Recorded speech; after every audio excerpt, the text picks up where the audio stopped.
invite in Kaku Day. He's here with us this morning to kickstart the program. Thank you. Thank you so much. About 18 months ago, I was in a gathering just like this where I was talking about growing your business by focusing on export. And in that venue, there was a 69-year-old woman who was in that venue. She was in the local business, the local market, selling her products locally. And after the event, she followed suit on all the things that we told her to do. In 4 months, she went from zero to about $60,000 a month in export.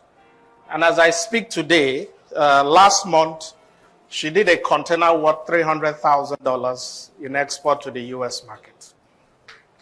This event is going to be about showing you the exact steps and processes that we use to grow that business. And that's what we're going to be talking about today. Now, before I continue, I want to say a big thank you to Mr. Victor, MD, CEO of First Bank, for making this possible. These events are not cheap. I'm sure a lot of you know. For the bank to be committed in doing this, it shows that they're a bank that has a heart and are willing to help SMEs grow. Can they put up my slide on the screen? I also want to say a big thank you to Mr. Alexander here, who is representing the Ghana Export Promotion Council. It's very good to see that you guys are really, really interested in businesses. And there was something that I told him that he said during his speech. He said that businesses must innovate for the demand that is out there. And I can tell you for a fact, he basically gave a summary of what I'm going to be talking about for probably 20% of the time that I'm speaking, right? Thank you so much. And we hope to partner more with you guys. Now, the minister is no longer here, but she also mentioned some key things that are vital. In order to grow the non-oil export for any country, the focus has to shift from commodities to manufactured products. There is no way you can go from $4 billion, was it a month, she said that their target is 20 billion by focusing on raw commodities. It's not going to happen. And that's what we focus on. Now, before I go further too, I want to say I want to appreciate Mr. Morgan from DHL, the country manager.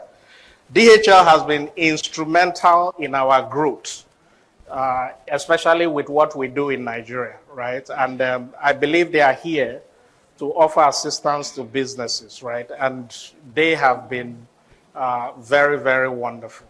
All right, so let's get started. You know, sorry about the whole, when banks and governments are hosting events, there's always going to be a lot of formalities that are part of it. You know, I am just there to help businesses grow. And there's something else, to clarify. We'll get there gradually. So that is the woman, 69-year-old. She was just in an event just like you. She listened, she acted. You see, there's a big difference between those who are successful and those who are not, right? It is those who take action at the end of the event. It's not those who attend the event. I can tell you there are many of you here, without having the raw data. Many of you here have gone for many export events. You've gone for trainings and, workshop and masterclass. I don't even know what to call it anymore. At the end of the day, what is it that most of you do? You leave and you continue doing the same exact thing that you do before. You can't continue doing the same thing and expect a different result. That is the definition. Only a madman goes around doing the same thing over and over and over again. And they expect something different to happen. And that's why this training, you must be ready to act. And I'm going to show you the ways to achieve that as we go along. This is a fish factory in Nigeria. They do process fish products. They had an investment of about $5 million into the facility. Massive facility. In less than 3 years, shut down. Now, it is so sad. Why I tell you this story is because, again, you as a business, you need to begin to orient yourself to going into export. While this facility that invested in has over $5 million investment, this woman had what? Probably less than $100,000 investment. But she decided to go into export. Sad to say, as of where she is now, is buying over the equipment of that $5 million facility because she reoriented her business to doing the right thing. And that's what we need to do. We need to get things right. So what problems did we solve for her? Number one, we helped her to revamp her product to what buyers abroad are looking for. And that's what I was saying about what Mr. Alexander said in his speech. Your product must entice the buyers over there. A lot of us have that mindset that, oh, I'm exporting, cocoa and I have cocoa pods. And people locally here are buying it. So if I export it, they will always buy it. No, it doesn't follow that way.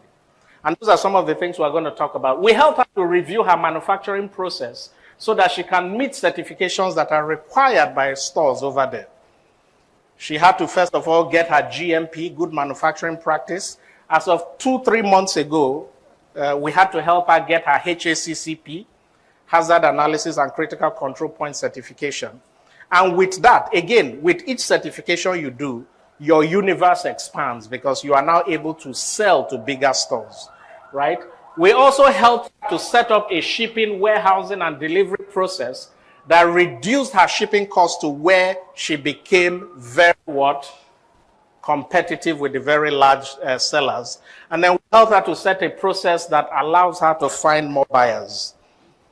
How many of you will like to give employment to maybe your children in the USA?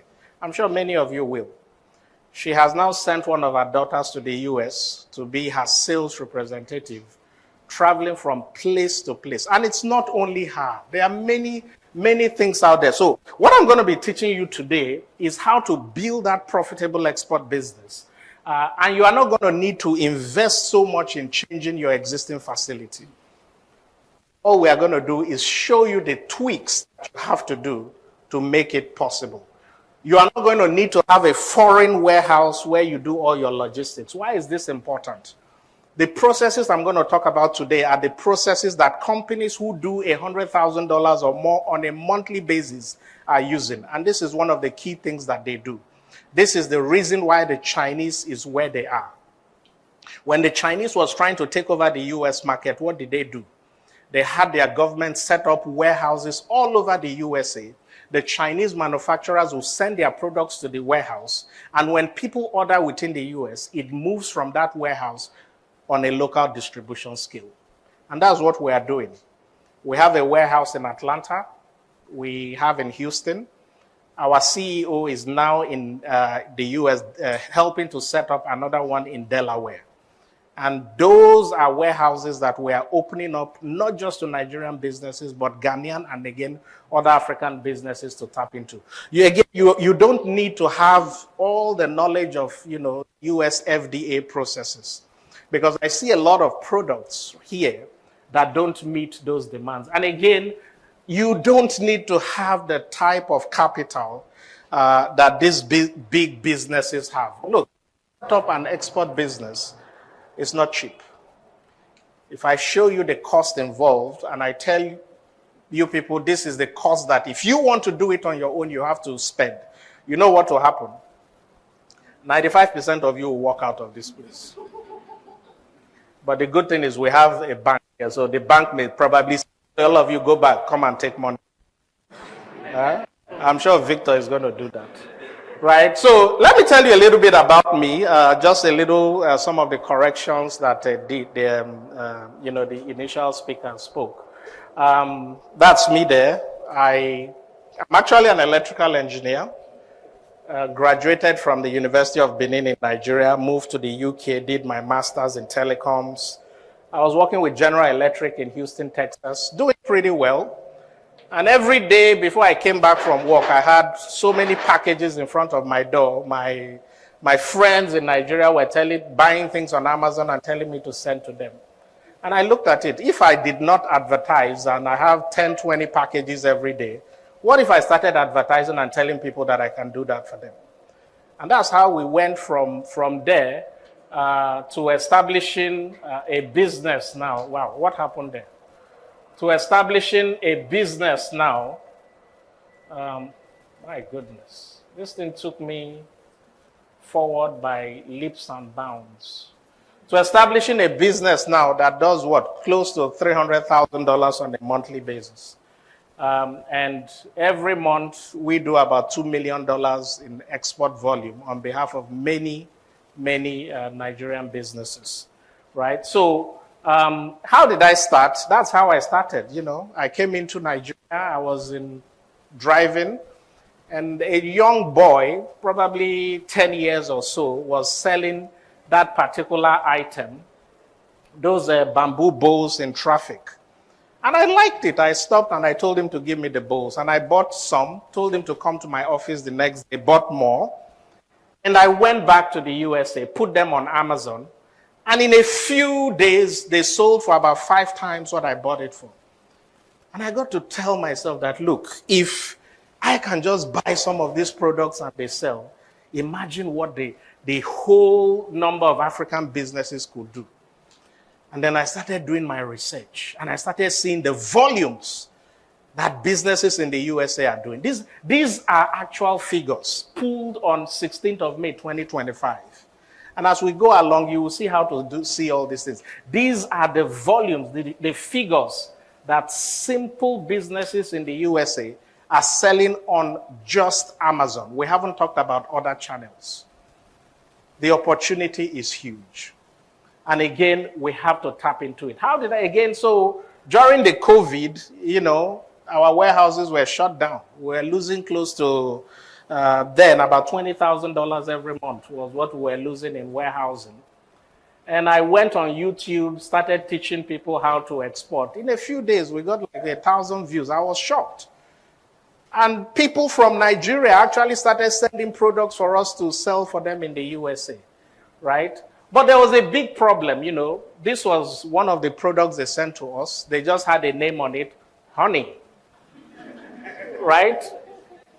So the packaging was wrong, way below standard. Another lady sent us a bunch of these things, like 2 big boxes.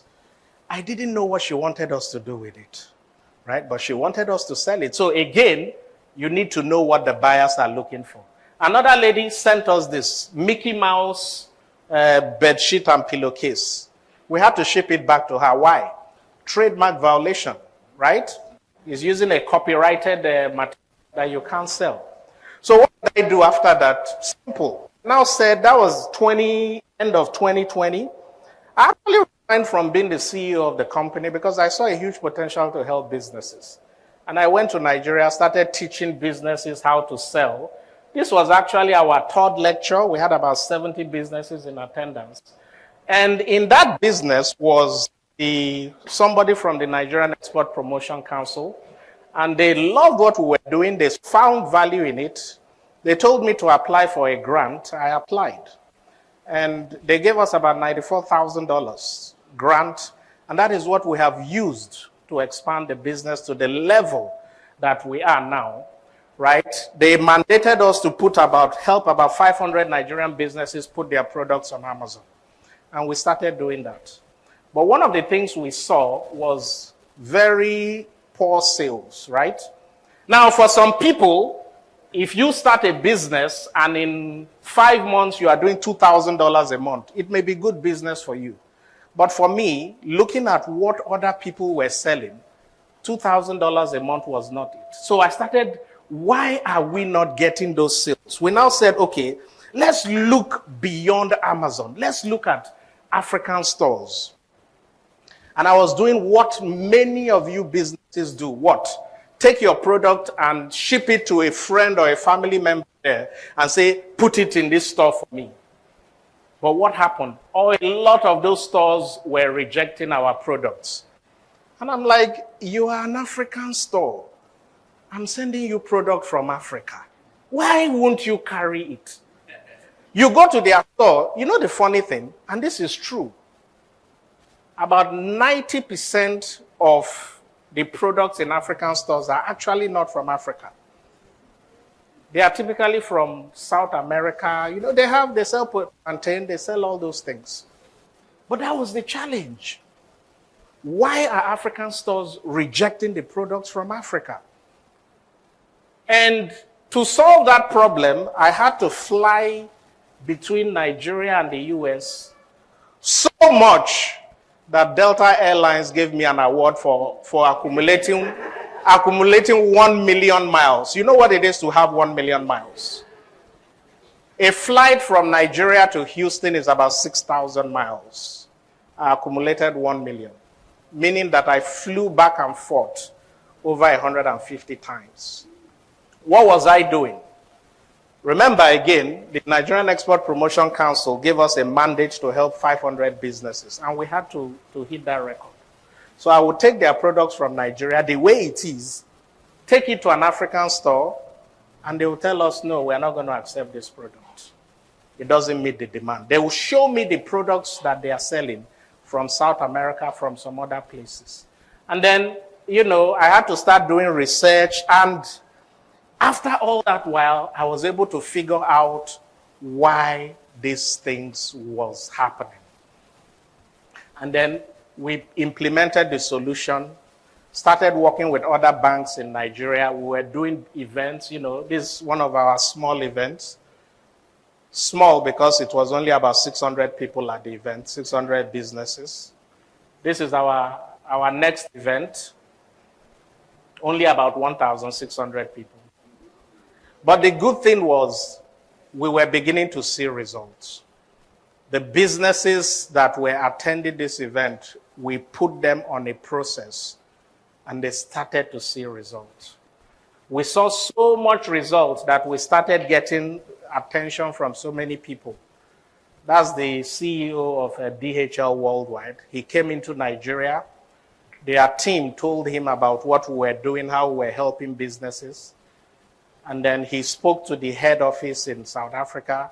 We had to sign an agreement with them to do the same thing for businesses all over Africa, right? And that's why, again, I really give them a hand because they are really trying to help businesses, right? This is me, you know, in order to help more businesses, I had to look for mentors. And that's one of the things I tell you. If you want to succeed as a business, you must have mentors. Some of those mentors you see there, the guy there, Russell Brunson, he's worth $1 billion. I joined one of his mentorship. I pay him $30,000 every year for him to mentor me. The other guy, Pete Vegas, worth $150 million. But those things were necessary for me to be able to help businesses. You must have a mentor, okay? Now, this is the CEO of Kew Gardens I talked about. After all that I did, traveling over 150 times between Nigeria and Houston, we introduced a solution to her. She had always, like many of you businesses here, many of you have products that you sell locally. You've always wanted to get those products abroad. It's the same shoes that she was. And then gradually, she started developing. In fact, we had to take her product and tear it apart. When I mean tear it apart, I mean we had to completely revamp it. She was selling a product to the local market using what? The mindset of the local market. And she wanted it in the international market. It had to be revamped. And it's not only her, you know, this is a gentleman also selling products locally. He had the ability, he was able to reach out to about 20 stores in the USA to buy his products. All of a sudden, all the stores stopped buying. They said, that, you know, we are not going to accept your products anymore. He didn't know why, you know, but people stopped buying his products. Imagine you having 20 stores that you sell to, and all of a sudden, your revenue goes from about $20,000 a month to zero. And then he also came to one of our events, and I told him, look, we have to go through the whole process again. He went through the whole process. We revamped the product. He went back to those 20 stores. All of them started ordering again because the product was now totally different. Today, he's in about 6 states in the USA and has expanded to more stores. Now, again, what we're going to talk about today, I say it all the time that, look, you must be ready to act, right? You must be ready to act. So all I've been talking about is now, whatever solution I talk about today is going to work for you, irrespective of the business that you are. Whether you are selling packaged food or art and craft, beauty products, woodwork, fashion, building materials, leather products, furniture, it is a process that works. And that's what we're going to be dealing with today, right? Again, I will sound a note of warning. The people I really work with are those who currently have existing products. If you are a business, you have existing products, it's easy for me to come to you, look at your product, revamp that product, and make it sellable abroad. Okay, again, you have products, you currently export, you are trying to grow your volume. A lot of you have attended many export trainings. At the end of the day, you see no results. That's what I see all the time. This is going to be different. I'm not going to give you, when we work with you, it's not going to be learn this theory or learn that theory. It's a practical thing. We take your product and say, you see this product, you need to change this. You make those changes. It's not about telling you to go to this website to download a manual or to download something, you know. So again, I always say this because, again, I don't like to waste people's time. My time is valuable. I do online consultation. I charge $299 for a 45-minute session. I do that because I don't want people wasting my time, right? So again, if you are not somebody who is ready, you are not somebody who thinks this is not a crypto scheme. It's being able to build a solid business that you are going to be able to hopefully pass down to your children. So let's dive in. All that I was doing is just an introduction to get you ready. Now, what you will learn today, I'm going to start by talking about 5 key mistakes that the very big businesses make and why you must avoid those mistakes. And then we'll break it down into, you know, finding the most profitable product, how to ship it the right way, how to find buyers, right? So let's start with the 5 big mistakes. Number 1 is that they are trying to sell the same thing everybody else is selling. When I talk to businesses most of the time, I finish an event like this, and that's why I say I don't really work. If you come to me and you tell me, hey, you know, I haven't started export, but I'm looking at going into export, I will shake your hands and tell you good luck. And I'm serious, because when I do trainings or events for people that do not have a product, 99% of them are not going to do anything after that event. But when you already have a product, there's a big difference. It takes, you know, so again, let me go back on track. Now, this is one of the biggest mistakes. What do you want to export? Palm oil. What do you want to export? Palm oil. What do you want to export? Palm. We see it all the time. If everybody is selling the same thing, what happens? Nobody makes money, because then it's going to be price, you know, it is who has the lowest price. And at that low price, your profit is almost zero, right? So this is one thing to avoid. And that's why in our program, when we are trying to develop you, 50% of the time is focused on you finding a niche for yourself. I was talking to a lady just now. We'll definitely continue the discussion after the event. And she said she sells coffee, right? And the first question I asked her was, what channel are you trying to sell to?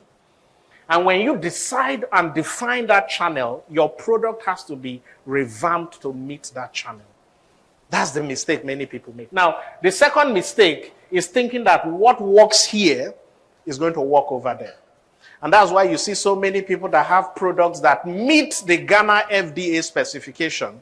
And they think the Ghana FDA specification is the same as the US FDA specification. And then what they are trying to do is what? Push that product the same way it is to the US market. It doesn't work. And that's one of the things you learn from the $100,000 exporters. You know what they do? They typically have a product that they sell locally, and they have a different design, different packaging that they sell internationally. What works here will not work there. Now, the third mistake is lack of focus. You're trying to sell everything. You have to define what product you are selling. I'm sure a lot of you cannot see what is under there. You see that hibiscus tea bag? They do about $1.7 million every month in sales on Amazon. One product, $1.7 million in sales. But what is it that you see many businesses do? While having lunch, I spoke to a couple of ladies, beautiful elderly ladies. What do you do? I do about 20 different products. And I told them, for us to work with you, we're going to take those 20 products and probably cut out 18 or 19 of them and focus on one. What is that one product that if you go to multiple, because you cannot go to any supermarket or retail store in the USA and you tell them, hey, I have 20 products for you. They will think you are a joke. You have to figure out that one product that you can sell to multiple channels at once. I had a lady who came to my office. She's been trying to reach me, social media, this and that, right? And I now finally gave her audience. She came to my office, and I was like, what is it that you want to export?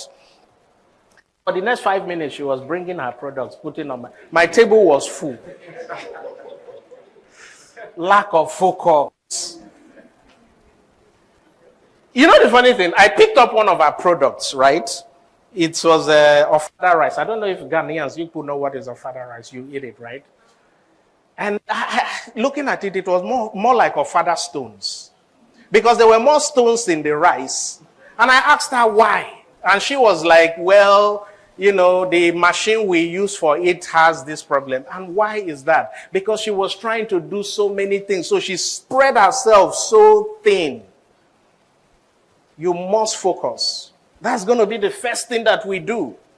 Help you define. If you're a company that makes 6 products, even if you say you have all the money, we are going to first start with one product, develop it, grow it to a certain level before you introduce another one.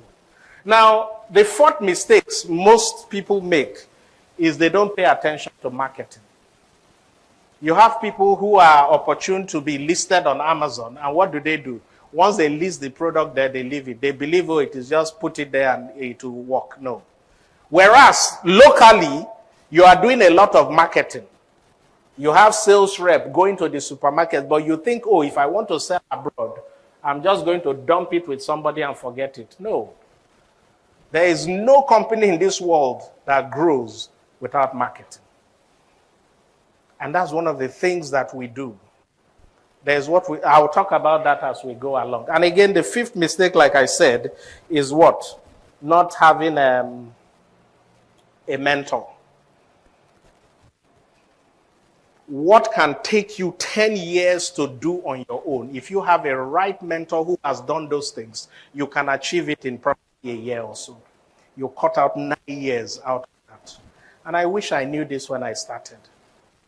Where we are now, we would have probably been 10 times there if I used the mentor that was already way ahead of me when I started. Right. So again, this is the system that we use. We call it the PSS system. Some of you that maybe follow me on YouTube may have heard of it. And it's divided into 3 stages. And this is what we're going to base our whole training today on.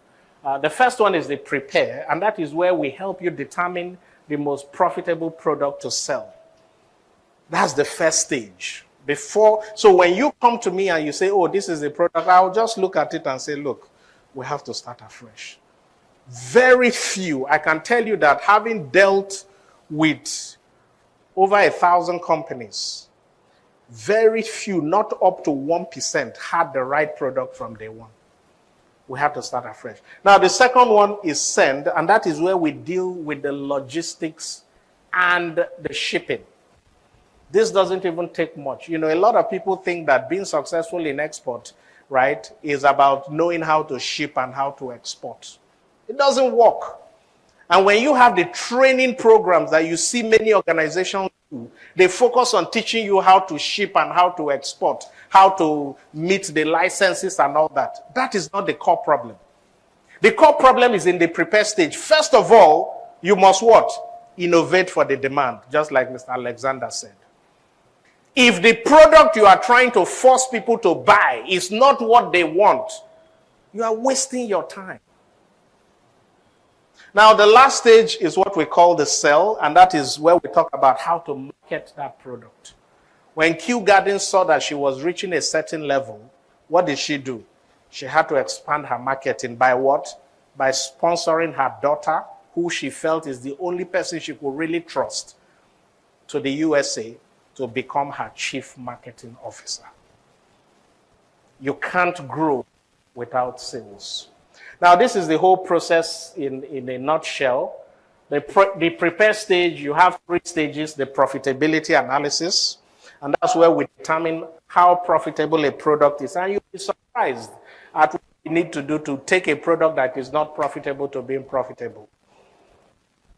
It could be just, instead of you selling in 500-gram packs, instead of you selling in 1-kilogram packs, we take it down to 500-gram packs. You can see your profit increase. The branding is where we look at the branding for your product, and then we look at the packaging. The second process, the send stage, and that's where we focus on the shipping, warehousing, and dispatch. You see that second aspect, the warehousing and dispatch? Let me make it clear to you. If you are trying to sell retail-ready products, and those are products that you have added value, I hate to disappoint a lot of people, but I don't deal on commodities. If you come to me and say, oh, I sell raw commodities, you know, I will not, again, focus. That's our focus. Our goal is to help manufacturers get their products there. Now, you see that warehousing and dispatch?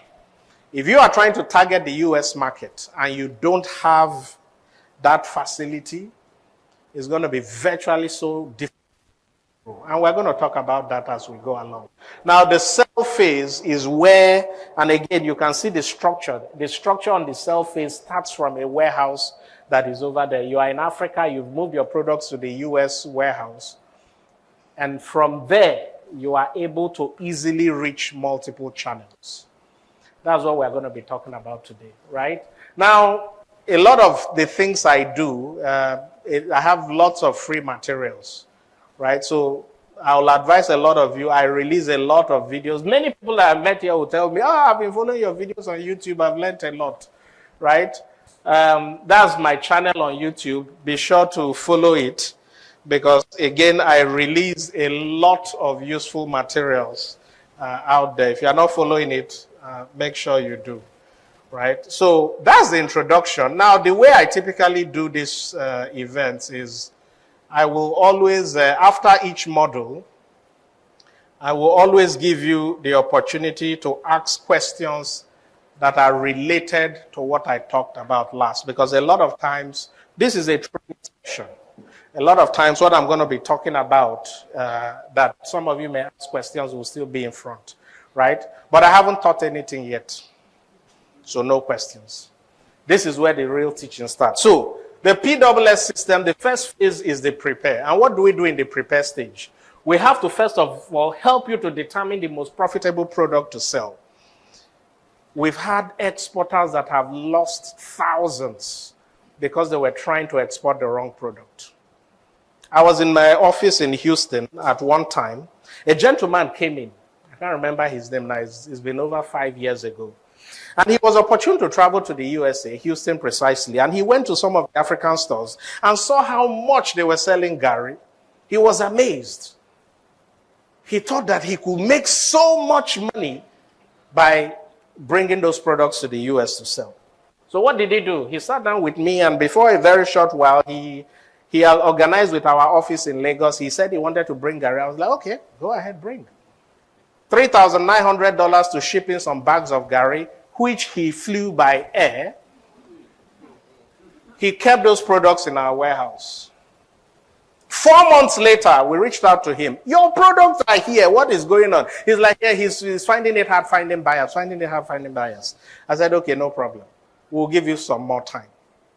After 9 months, we had to throw Gary that was worth probably, maybe $1,000 that he spent $3,000. Close to $5,000 went down the drain. Why was that? Because he didn't do his analysis to know if it would be profitable selling those products before he shipped them in. You cannot be profitable selling a product like Gary by shipping it via air. And then one of the things he thought was that because the African stores were selling it for $10, they will buy it from him for $5. No. You need to understand their business. What most of them do is that they bring in sacks, 50, 100 kilogram sacks. At that point, the price per unit is low. And then they repackage it over there. He was trying to sell them repackaged products at prices that they will never buy. So the first stage is to determine the most profitable product. Secondly, you must know if there is a demand for that product. There are some products that will be profitable, but if only 3 people in a month need it, can it sustain your business? No.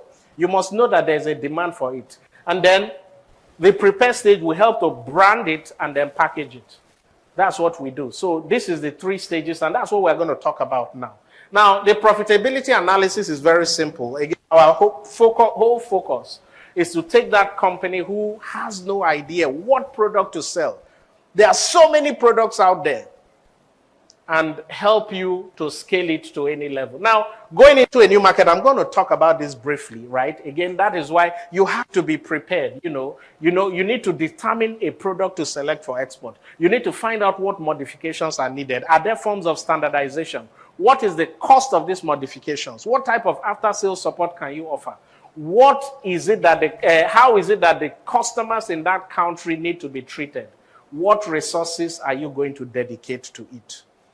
All I'm saying here is that if you want to go into export, in a nutshell is what? Be ready to go into export. Don't take it as a, business you just, no. Be ready to go into export. What are you dedicating? All those things, very, very important.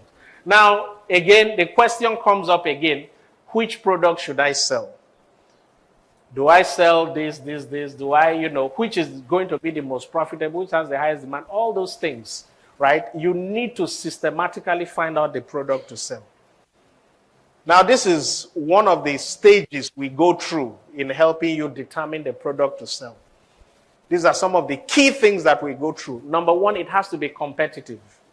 You must be able to sell as a new person going into export. Again, we focus on retail-ready products. You must be able to sell at what?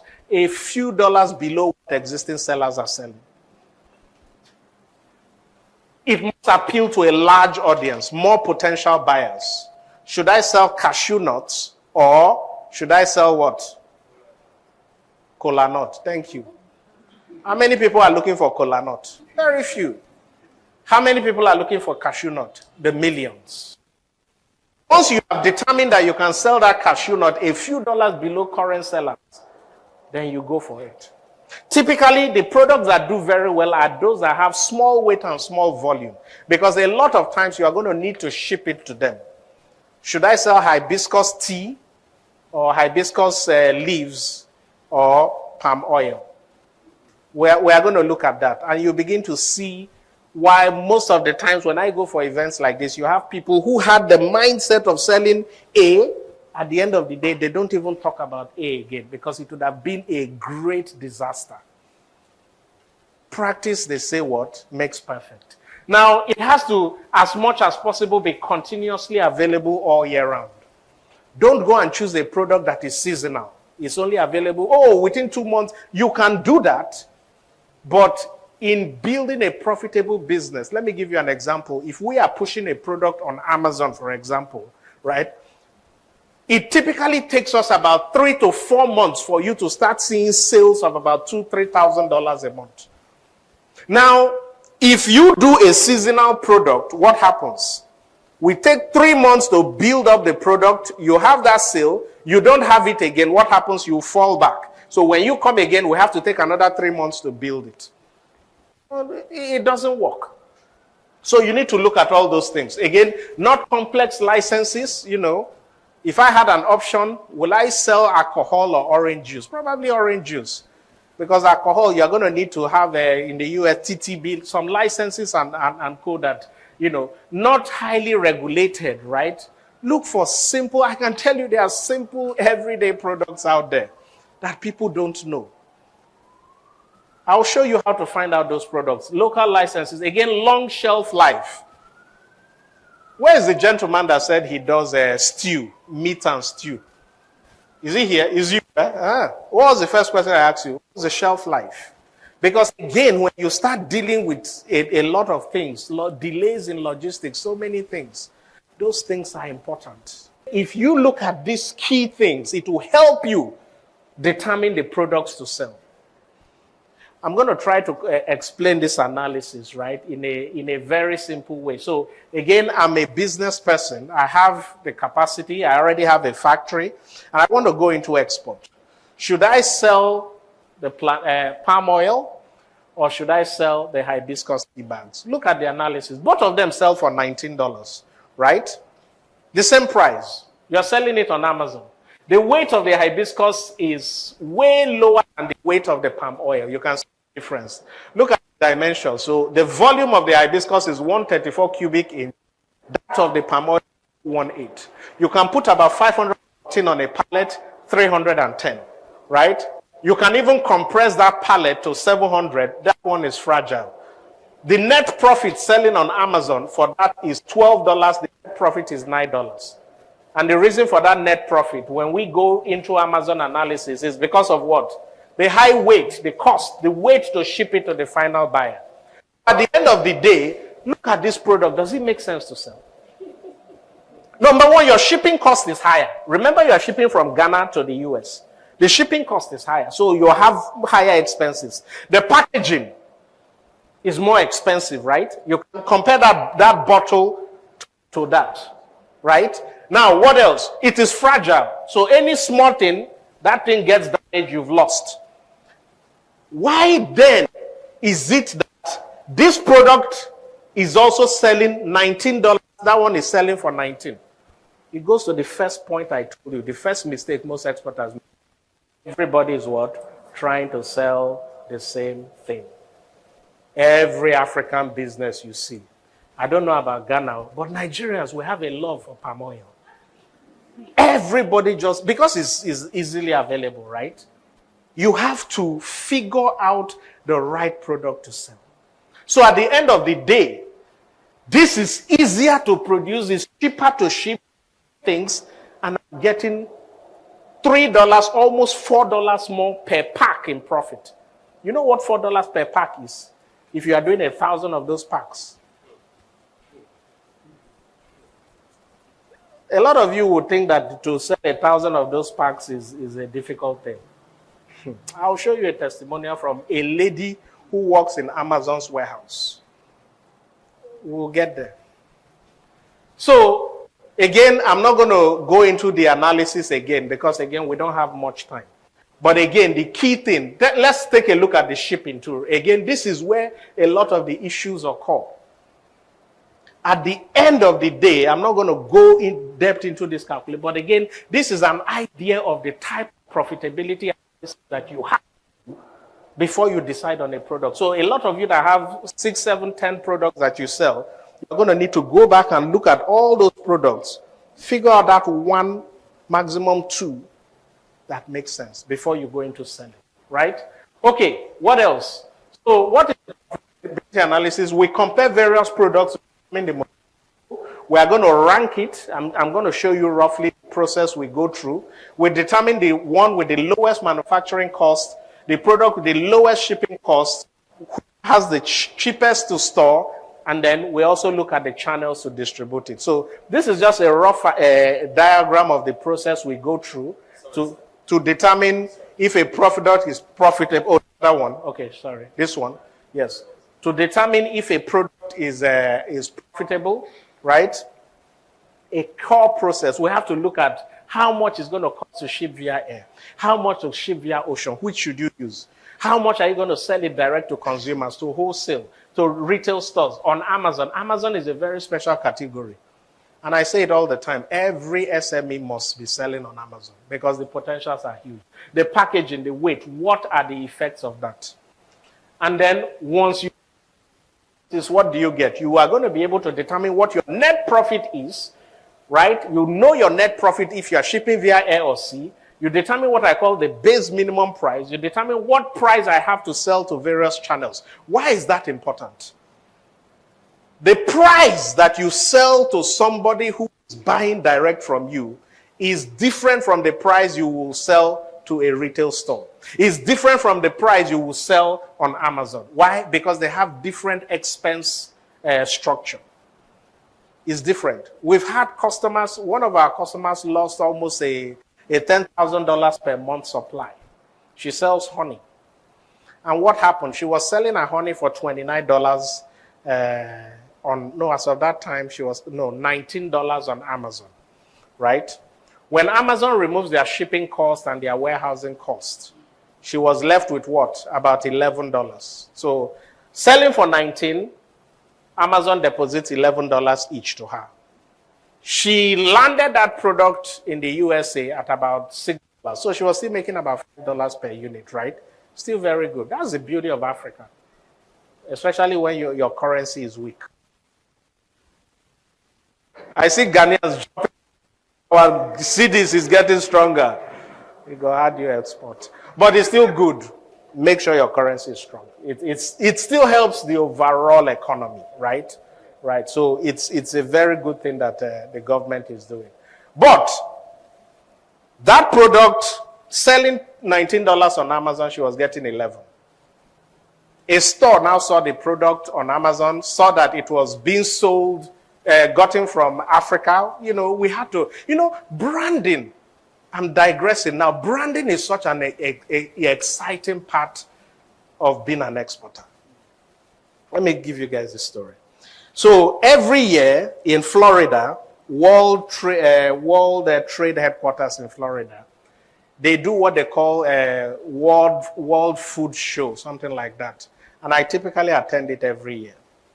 And at one of the events, I was with the Nigerian delegation, in their booth. At one of the events, one Oyibo man came. I hope we know what is Oyibo. Aha, good. So I don't want to use slangs that you guys are not used to.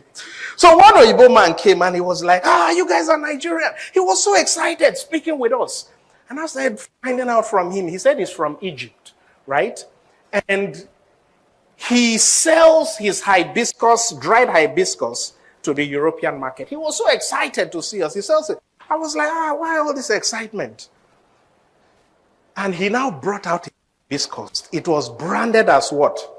Not just hibiscus, but hibiscus from the Nile. What do you think when you hear hibiscus from the Nile? You think it's pure.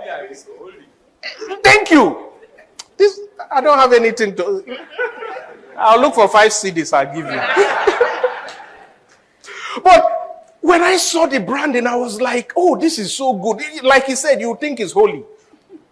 And the man now called me and said, you say what? Look, all my hibiscus, I get it from Kano in Nigeria.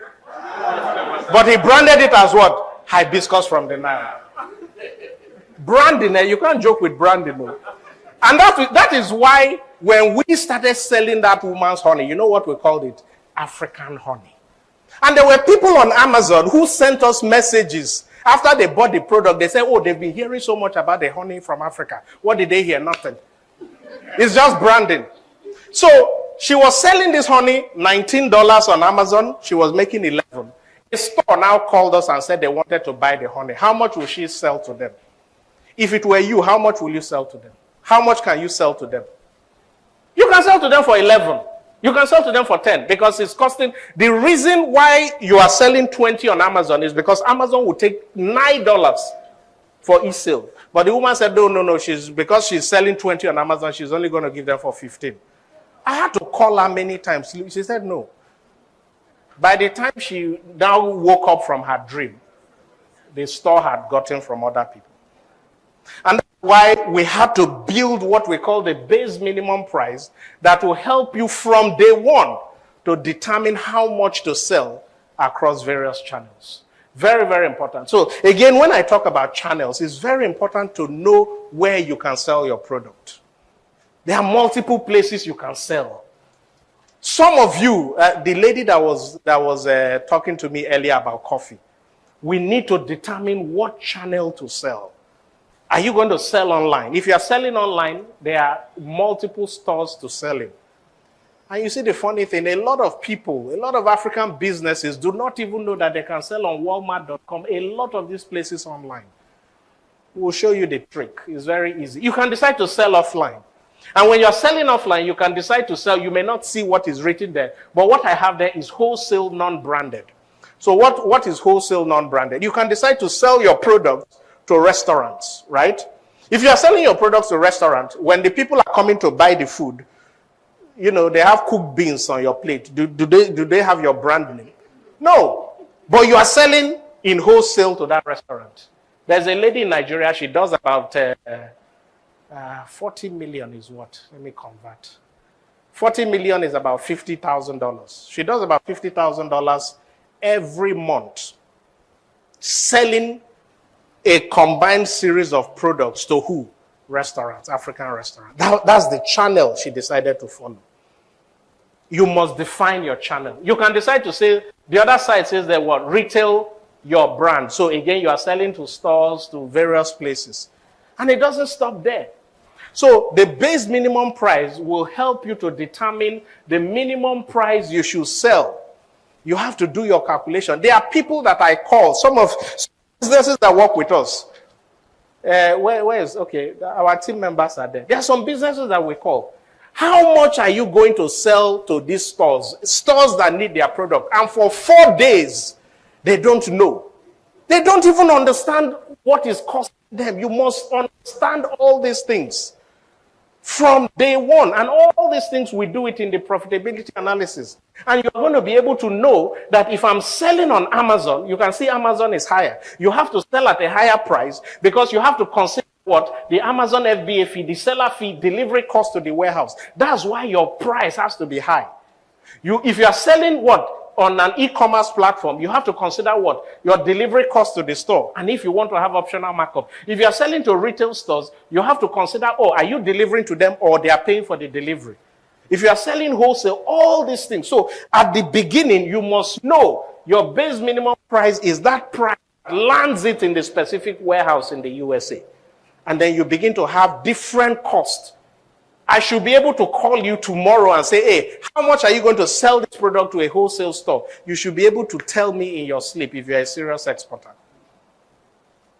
And you need to have a focus. Imagine if you are selling 20 products. Which one? How will you know? Right? Focus is very important too. Very, very important. So channel pricing, this is just a little bit about the same thing I gave you in that diagram. Very important. Now, we've developed processes to do all that, whereby you just plug in some key parameters, right? And it will give you what your base minimum price should be across various platforms. And I'll show you guys how to do that. Now, this is a good example. I'm going to use this as an example to tell you why it is important to do your profitability analysis. This is a gentleman, a company based in Lekki in Lagos, right? And they came to us and said, the man, very heavy man, you know, big giant. And he is a lover of all these power bikes, right? He has a leather factory, and he said he wants to go into the export market.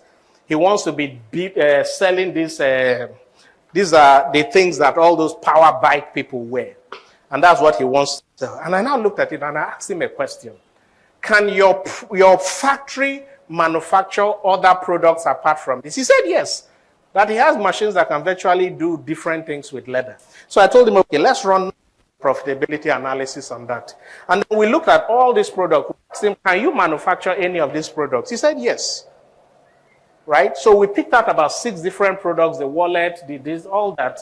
And then we started the analysis. So the first thing we had to do is to look at their monthly sales. Now, again, we can rely on Amazon because Amazon will give you direct statistics. You can get all those statistics. We look at the monthly sales for various products. The glove was doing about $137,000 every month. The belt, $281,000. The ladies' belt, about $99,000 a month. The children's shoe, newborn shoe, about $40,000. The strap, the smaller version, about $21,000. And the wallet was doing about $1.2 million every month, right? And so we looked at all of this, and what we did next was we had to put them all down. This is the cost each of them is selling on Amazon. And then we had to look at all those factors. So again, I'm just using this to explain what goes on in the Excel sheet, right? So we had to look at the monthly sales. We had to first of all rank it. Why do we look at the monthly sales? Anybody has an idea? To determine if there's a demand for that product. Because you don't want to sell a product that only 10 people, cola nut, only 10 people are looking for. You have to sell a product that so many people want to buy. So we determine if there's a demand by looking at the sales volume. And what we do is that whichever one has the highest demand, we give it a score of 10, right? So you can see, obviously, the leather wallet had a score of 10 based on that. We start from 10 down. We look at the weight. Again, if you are going to be delivering it, like I showed you in the example of the hibiscus and the palm oil, right? It makes sense to look for the one that has the lowest volume, right? So whichever one is the lowest has the highest rank. And then we looked at, is it something that is continuously available all the time so that you don't have to break in transmission as you are building your sales? We looked at that. The shelf life, we looked at it. And then we looked at the packaging cost. Which of them requires higher packaging to develop?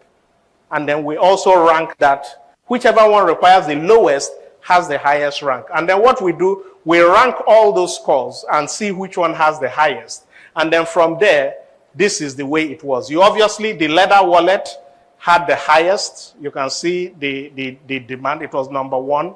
The men's leather belt, the leather shoe for babies, right? Using all those factors.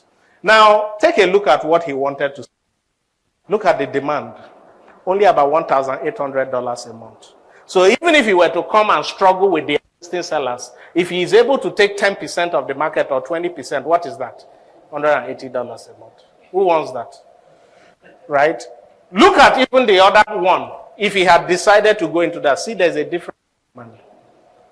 So again, you must be able to do. And look at the thing.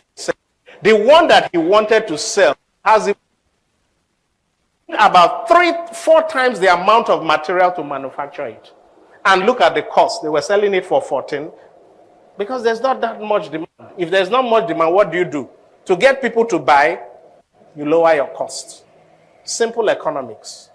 At the end of the day, he decided to do that particular type of bracelet. You can see how we broke it down and was able to do. So again, these are things that you must do before you start. And again, it's not just a factor of, oh, this or that. Weight can affect it. Do I make more profit by selling in 1 kilogram or 500 grams? Right? Do I make more profit by bundling as a group? For those of you who are going to be selling on Amazon, you're going to learn about bundling. This can double your profit on a product where there was no profit before. Do I sell in maybe the liquid form or in blocks? There are so many things that you have to decide on. Do I sell the raw wood or processed wood? Many have to decide on. Now, I have a series on YouTube too, 30 Days Amazon Challenge. Check it out. For 30 days, I did a series where I was showing people different products that they can definitely tap into and export. So that's that. So that is that for profitability analysis. So again, before you go into export, it is very vital. Don't make the mistake of the man who used air to ship Gary. It's funny, we laugh at this because the money is not your own. But again, please, let's not make that mistake. So let's go into branding. Let's take a look at this video. Hold on. Is my Bluetooth connected? Hold on. I want you guys to listen to this.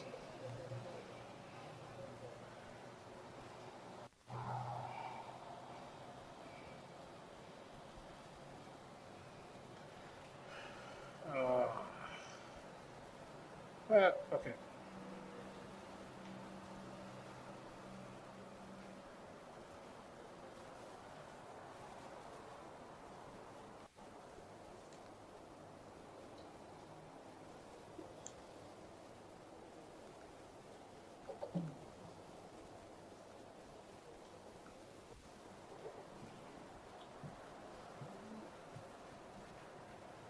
Okay. Is it connected? No, it's not.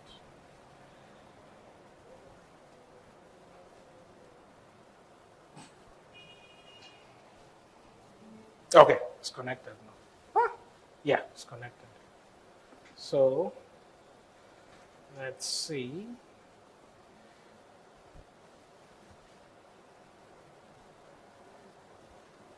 Well, I'm still not getting it. Okay, whichever way, we'll figure that out. Or is it my phone that is connecting to? Let me be sure. Okay, well, I was trying to, but let's look at that without the sound. You know, it would have been better with the sound. Look at that product. Who is their target audience? Who can guess who their target audience is? Somebody said ladies. Okay. Obviously, you saw that guy there, so it's not ladies. Right? Let's play it again.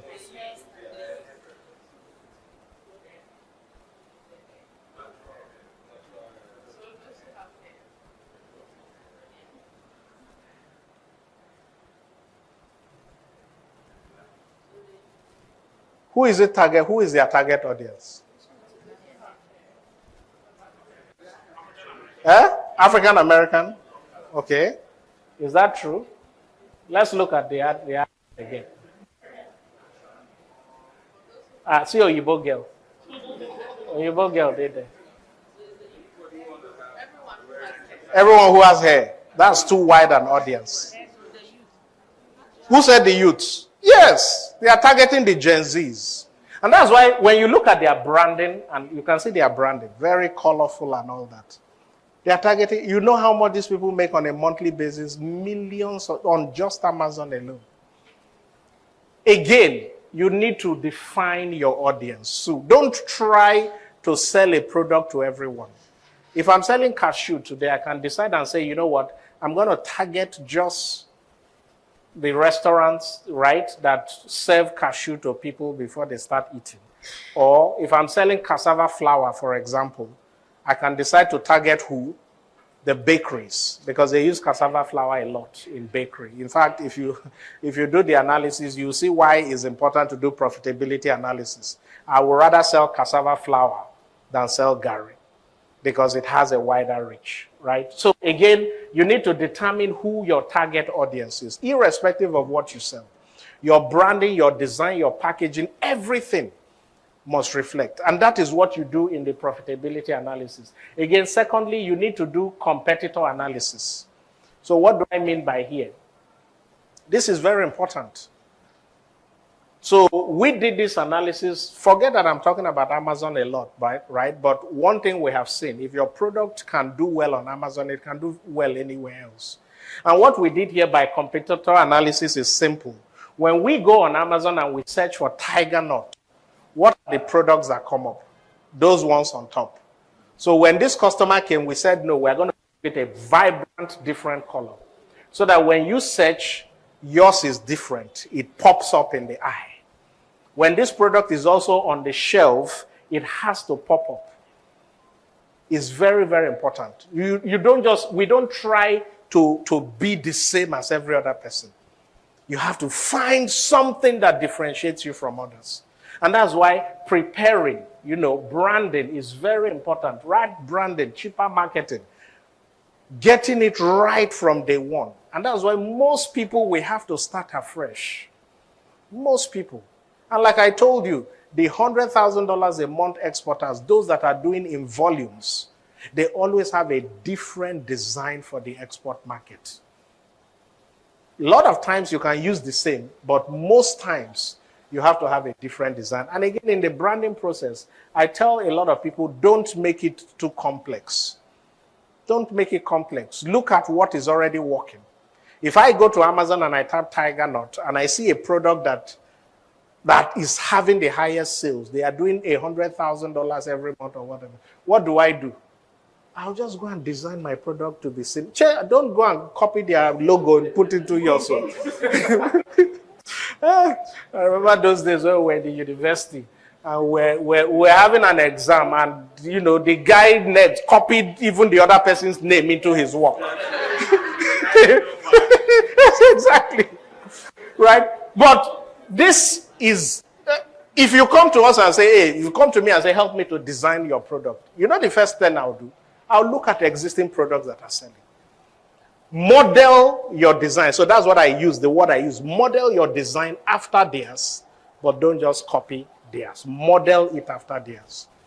Right? Very, very important. So again, these things are easy, branding process. And again, let me tell you, this is, I think this product is from Ghana. But it's from Ghana. Right? You are laughing. Why are you laughing? Tell us why you are laughing. It's so antique. It's so antique, right? You'll be happy if you were the owner of that product. They sell a lot. You know why they sell a lot? You see, branding is very important. Let me tell you why they sell a lot. Those that are looking for African black soap are looking for the purest one. They want to see the pure one. So when you go and you redesign your African black soap with so much, they won't buy from you. You have to understand the product that you are selling before you brand it. So it may look local, but those who want to buy it, they believe that because it looks so local, they have not added any form of chemical into the product. And this is something we learned. We had a customer who wanted to sell African black soap. We learned this by mistake. So she came up with the most beautiful design you can think of. She didn't sell. She sold, but not the volumes that we were thinking of. Until she went to make her look local before it picked up. And if you go to Amazon, you see shea butter. Those shea butter that are selling, some of them put it inside nylon and they just lock it. But they are doing thousands of dollars a month. Because the people buying it, they believe that it is that pure. But again, you have to know the product that you are selling before you rebrand it, okay? Very important. You need to know your target audience before you decide how you brand it, right? So branding, again, you need to look at legal requirement. And this is where a lot of African businesses fail. When you take a product to a retail store and you tell them, hey, I want you to carry my product, the first thing they are thinking of, does this product meet the regulatory requirements? Because if it doesn't meet, what happens? The inspectors, FDA inspectors, can walk into that store at a particular point in time and say, look, you need to pull that product off the shelf. And that's why we say that what works here will not work there. You must meet the regulation. I've seen products that make such crazy claims. This product will cure this, it will cure that, it will cure this. No, it doesn't work that way. Right? You have to be cautious. Right? Nutrient content, we dig deeper into this. Trademark, ensure your logo is not infringing on any product. Trademark is very important too. If I tell you stories that we've had with trademark, there's a product we were selling for another customer, right? Ambuno leaves. How many of us have heard of Ambuno leaves? You see? One of those products that nobody thinks makes sense. So Ambuno leaves is gotten from Niger, the country of Niger. It's just something that you grind it and, make it. It helps to remove dandruffs magically. They use it in northern Nigeria. So this woman decided to sell it, making about 1,400% increase in profit. So what do I mean? She was selling it 14 times what she sells it locally when she got it on Amazon, right? Now, we put the product on. In 3-4 months, she had hit about $2,000 a month selling that product. And then all of a sudden, Amazon sent us an email that they are taking the product down, that we are violating a trademark. It so happened that somebody from France had gone to trademark the Ambunu name, and only them could sell it on Amazon. So what did we do? We just added another N, Ambunu, NN, It violated the trademark, so we were able to sell it, and the lady continued. But again, trademark is also very important, right? There is this story about a tripod, a tripod, this thing that holds this camera. And a company was selling it on Amazon. They were doing about $1 million every month or thereabout, selling a tripod. And you know what Amazon did? Amazon, they have their own products. Amazon went and trademarked that product. The company did not trademark it. They themselves went and trademarked it. And that company's sale went from about $1 million to about 10,000 that they had to go. So again, these are things that you need to look at in protecting your product, especially when you are going to the international market, right? So there are so many things to look at when you decide to go into export. Now let's talk about label placement. This is where a lot of you get it wrong. We have I'm on track, right? I see so many products, some of you have shown me products. Once I look at it, I know the label placement and everything is wrong. And, it's a learning phase, right? That's why you are here. So there's what you call the label placement, the principal display panel, the information panel. So again, you need to follow, this is the US legal requirements now. There's what you call the statement of identity. That is the name that is identifying the product. Right? So, for example, hibiscus flower, it has to be a name that everybody knows. That's why when some of you come to me and you say, I think it was you. What product did you say you could sell again? Tatali? Galia. I don't know what that is. So that's going to be a challenge. Like when people come to us and they say, how many of us know kuli kuli? You know kuli kuli? You want to sell kuli kuli in the US. How do the US person waiting to know what kuli kuli is? So you have to meet what they call the common name. So what will kuli kuli be? Granite cake or something like that, right? That's the statement of identity. And that's why when a lot of retail stores look at your product, they will not accept it. It's not for them to start telling you, your product doesn't meet this demand. It doesn't have the statement of identity. It doesn't have all this, right? Exactly. So those things have to be there, right? Now we have the standard of identity, right, which says how you have to define the content inside. You see there, it says net weight or net weight. There is a specific way required by law for you to define it. Let me tell you guys a very interesting. There are so many stories when you go into export. They were selling a product. It was shea butter. The net weight inside the product was 19 ounces, right? And then 21 ounces. Customer bought it and sent us an email. And I was reading the email. She said that she brought out everything, put it on a scale, and it weighed 19 ounces instead of 21 ounces. That what are we going to do about the remaining 2 ounces? You see, when you're dealing with people internationally, the type of things you see, right? We had to send another package because how are we going to remove 2 ounces and send her just 2 ounces? We have to send another. If you don't do that, what will happen? She'll go and give you a negative review. Yeah. And before you know it, Amazon will start. Sorry.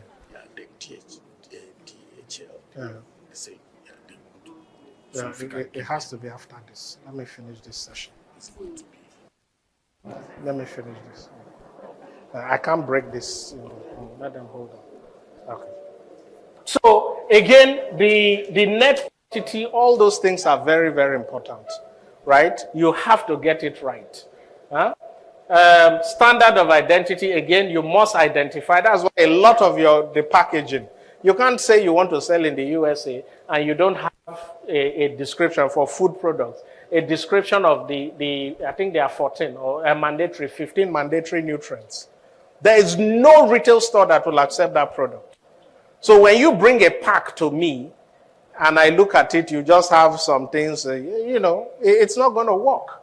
Because our aim is not to take your product to African store. Our aim is to be able to take that product beyond African store where it can sell. So again, you are beginning to see some of the reasons why your product has to be revamped. Okay? These are various ways, right, of placing it. Now, ingredient list. You also have to list the ingredients. So somebody who tells me that he's selling a stew, right? You have to list the ingredients. You have to. And it has to be in descending order of magnitude. You can see that, right? This is organic jasmine rice, ready to eat rice. What do they have there? They have the ingredients. Water, jasmine rice, they have it. Because when we take that product to a retail store, they will look at it and say, oh, does this meet the specification? And that's why I tell you a lot of times, if you are serious about going into export, most of your products will have to start afresh. Then allergen statement has to be there. Quite many people know what allergens are. We know, right? People eat it and they react. There are people that will eat granite that all of us, very sweet. And by the time they wake up in the morning, their whole face is swollen. Imagine if you were a retail store. You are selling a product. Somebody comes, buys the granite, the product. They look at it. There's nothing that says that granite in it. That person goes home, eats it. What do you think will happen? They'll come and sue you. And that's why a lot of times we do not get it right. We have to do it right. Okay, what else? 9 known allergens, some of this you have to state that has been there in your product. Then again, we have to state the country of manufacture. So the country of manufacture is where the last significant change was made on the product. It needs to be stated the product of Ghana and things like that, right? Customs will typically stop your product if they see you are trying to sell in large quantities without identifying the country of manufacture. They will stop it if they do the inspection, right? So again, the next one is packaging. This one is a very short module. Packaging. Packaging is very, very important. And when we try to develop a product for people, we always focus on 4 key things. We have the customer packaging, the outer or store packaging, the shipping, and the promotional.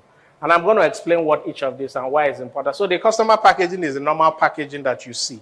The normal, this is how it looks. Again, let's make sure it meets all the requirements. And so these are all examples of customer packaging, different designs. The store packaging, why is this important? So we had a customer who came and wanted to sell palm oil, right? About 1 liter of palm oil. The design, everything was good. And when they delivered the palm oil, they delivered about 200 pieces. Just 200, just bottle on the floor. Right? How does that work? So most stores are going to want to see packs of 12, packs of 24, right? Because again, apart from making it easier for them, that is how they display most of the products on the shelf. You can see that. This is a Canadian store, not US. But it's the same process, right? You can see, this is what they do most of the time. They will have the box, they design it so that you just cut out part, and then you put it. Because these are the reasons. Look at all their products. Oh, it's working. Look at it. These are the reasons why a lot of stores you are trying to market to will not accept your product. So again, it's about what? Like I said again, you have to meet the demand of what they are looking for before you go and start selling to them. You can see all of them. They all have that process. So you're trying to market to the store and you don't meet that demand, they won't buy your product. And then we'll begin to think of, then the last one is what I call the shipping packaging. How is it? Why is this important? Because if you are selling to a retail store, Are they going to be carrying one box? No, they use forklift. You must have them, when we talk about tier, when we're selling to retail store, they will ask you what is your tier. That is, how many boxes do you have on a row and on a height on a pallet? Those are the things they talk about. So you can't design your products in such a way. It must be designed that when they are stacking it and putting it in the warehouse, they have the configuration already done. And the most important is what we call the promotional pack, right? Because again, when you are starting a product, you need to get people excited about it. When we are selling products to retail stores, what is it that we do? We always, so let me give an example. We have a database of about over 1,000 African stores in the USA. So if you bring a product and you say, oh, I want to sell it to African stores, what do? Let's assume you want to sell 2 liters of palm oil. You bring it and we say, okay, let's market it to 100 African stores. You know what it will cost to ship 2 liters of palm oil to 100 stores, right? Or even if it's cashew or something. So promotional packs are small packs that are smaller. This is the same thing we did with the Kew Gardens people. After the profitability analysis, we determined that it makes sense for them to sell in 500-gram packs. And what we did was what? They created promotional packs of 100 grams, small units. And it was that 100 that we sent to multiple stores. And then you have some stores accepting and saying, oh, okay, bring the product. We are ready to accept it. Right? So again, market, remember the fourth rule that new exporters make. The fourth mistake is what? Not thinking of marketing. You must think of, oh, how are you going to market these products in the first instance, right? So this is what you see. You have the customer packaging, the store packaging, the shipping, and the promotion. All these things, and that's why it's in the prepare phase. It is at that stage that you are thinking of all these things for your product, okay? Very, very important, right? So again, the prepare stage deals with 2 key mistakes that exporters make, which is what? Trying to do the same thing that everybody, by the time you do your profitability analysis, your branding, and that, you'll be able to come up with a unique product that not everybody is selling and that is high in demand. And then because you rebrand it, you deal with the process of making sure you are selling something that is different from every other person, right? That is a complete prepare phase that you have to go through. Somewhat complex, right? But, you have the process for the packaging, the process for the rebranding. And rebranding takes a lot. It even has to do with how you take your photography. So many things are involved, right? I enjoyed your presentation and I've learned a lot. Good. So I'm into cashew, into rice. You have 30 seconds to ask your question.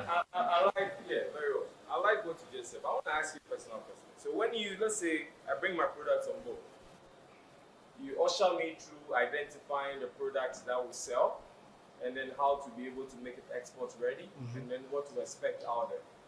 And also helping me with the online marketing and then reaching out to the physical market. What are you also looking out for from me? Because it's not for free, right? Are you a shareholder, or do I give you a percentage of my profit? Are you doing it on commission? What do you want? Nothing.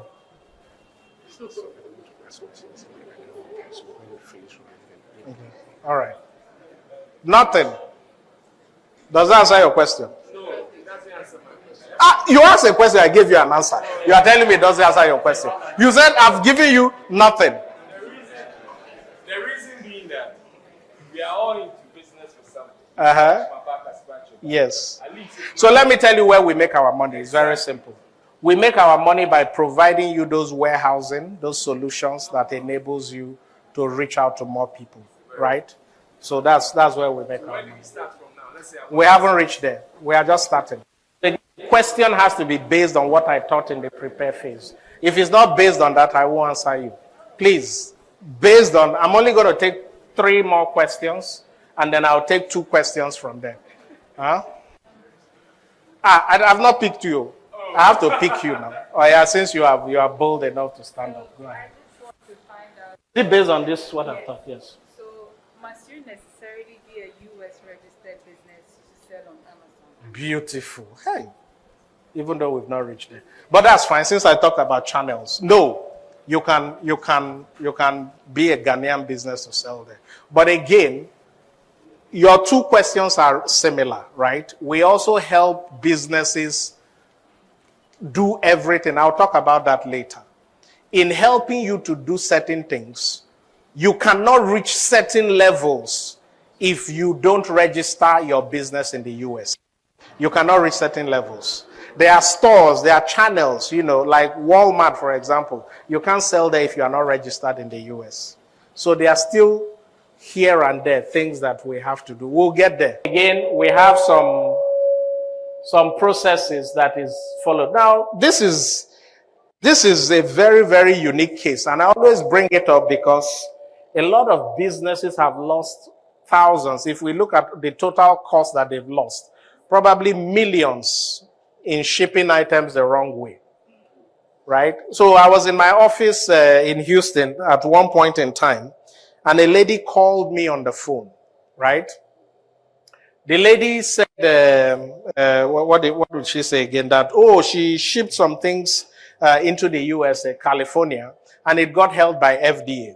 So this is a lady who basically moved to California newly, right? And she saw that it was going to be profitable to sell African products. And then she sent about $4,000 to the brother to buy things, 350 kilogram worth of products, shipped it to the USA. As soon as it got to the USA, they seized it because she did not follow the process. And when she called me, I looked at her paperwork, and she had three options. Number one is either they return it back, and if they are returning it, they have to pay another $4,000 to ship it back. Wasted money. Two was that they are going to burn it, destroy it. They won't let it come in without the proper documentation. And the third option was for them to keep it there in storage until she does her documentation. Doing that documentation was going to take anywhere from 21 to 30 days because she had numerous products that she needed to do the documentation.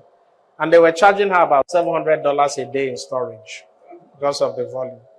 So at the end of the day, she had to abandon those products. Lost about $9,000 in that process.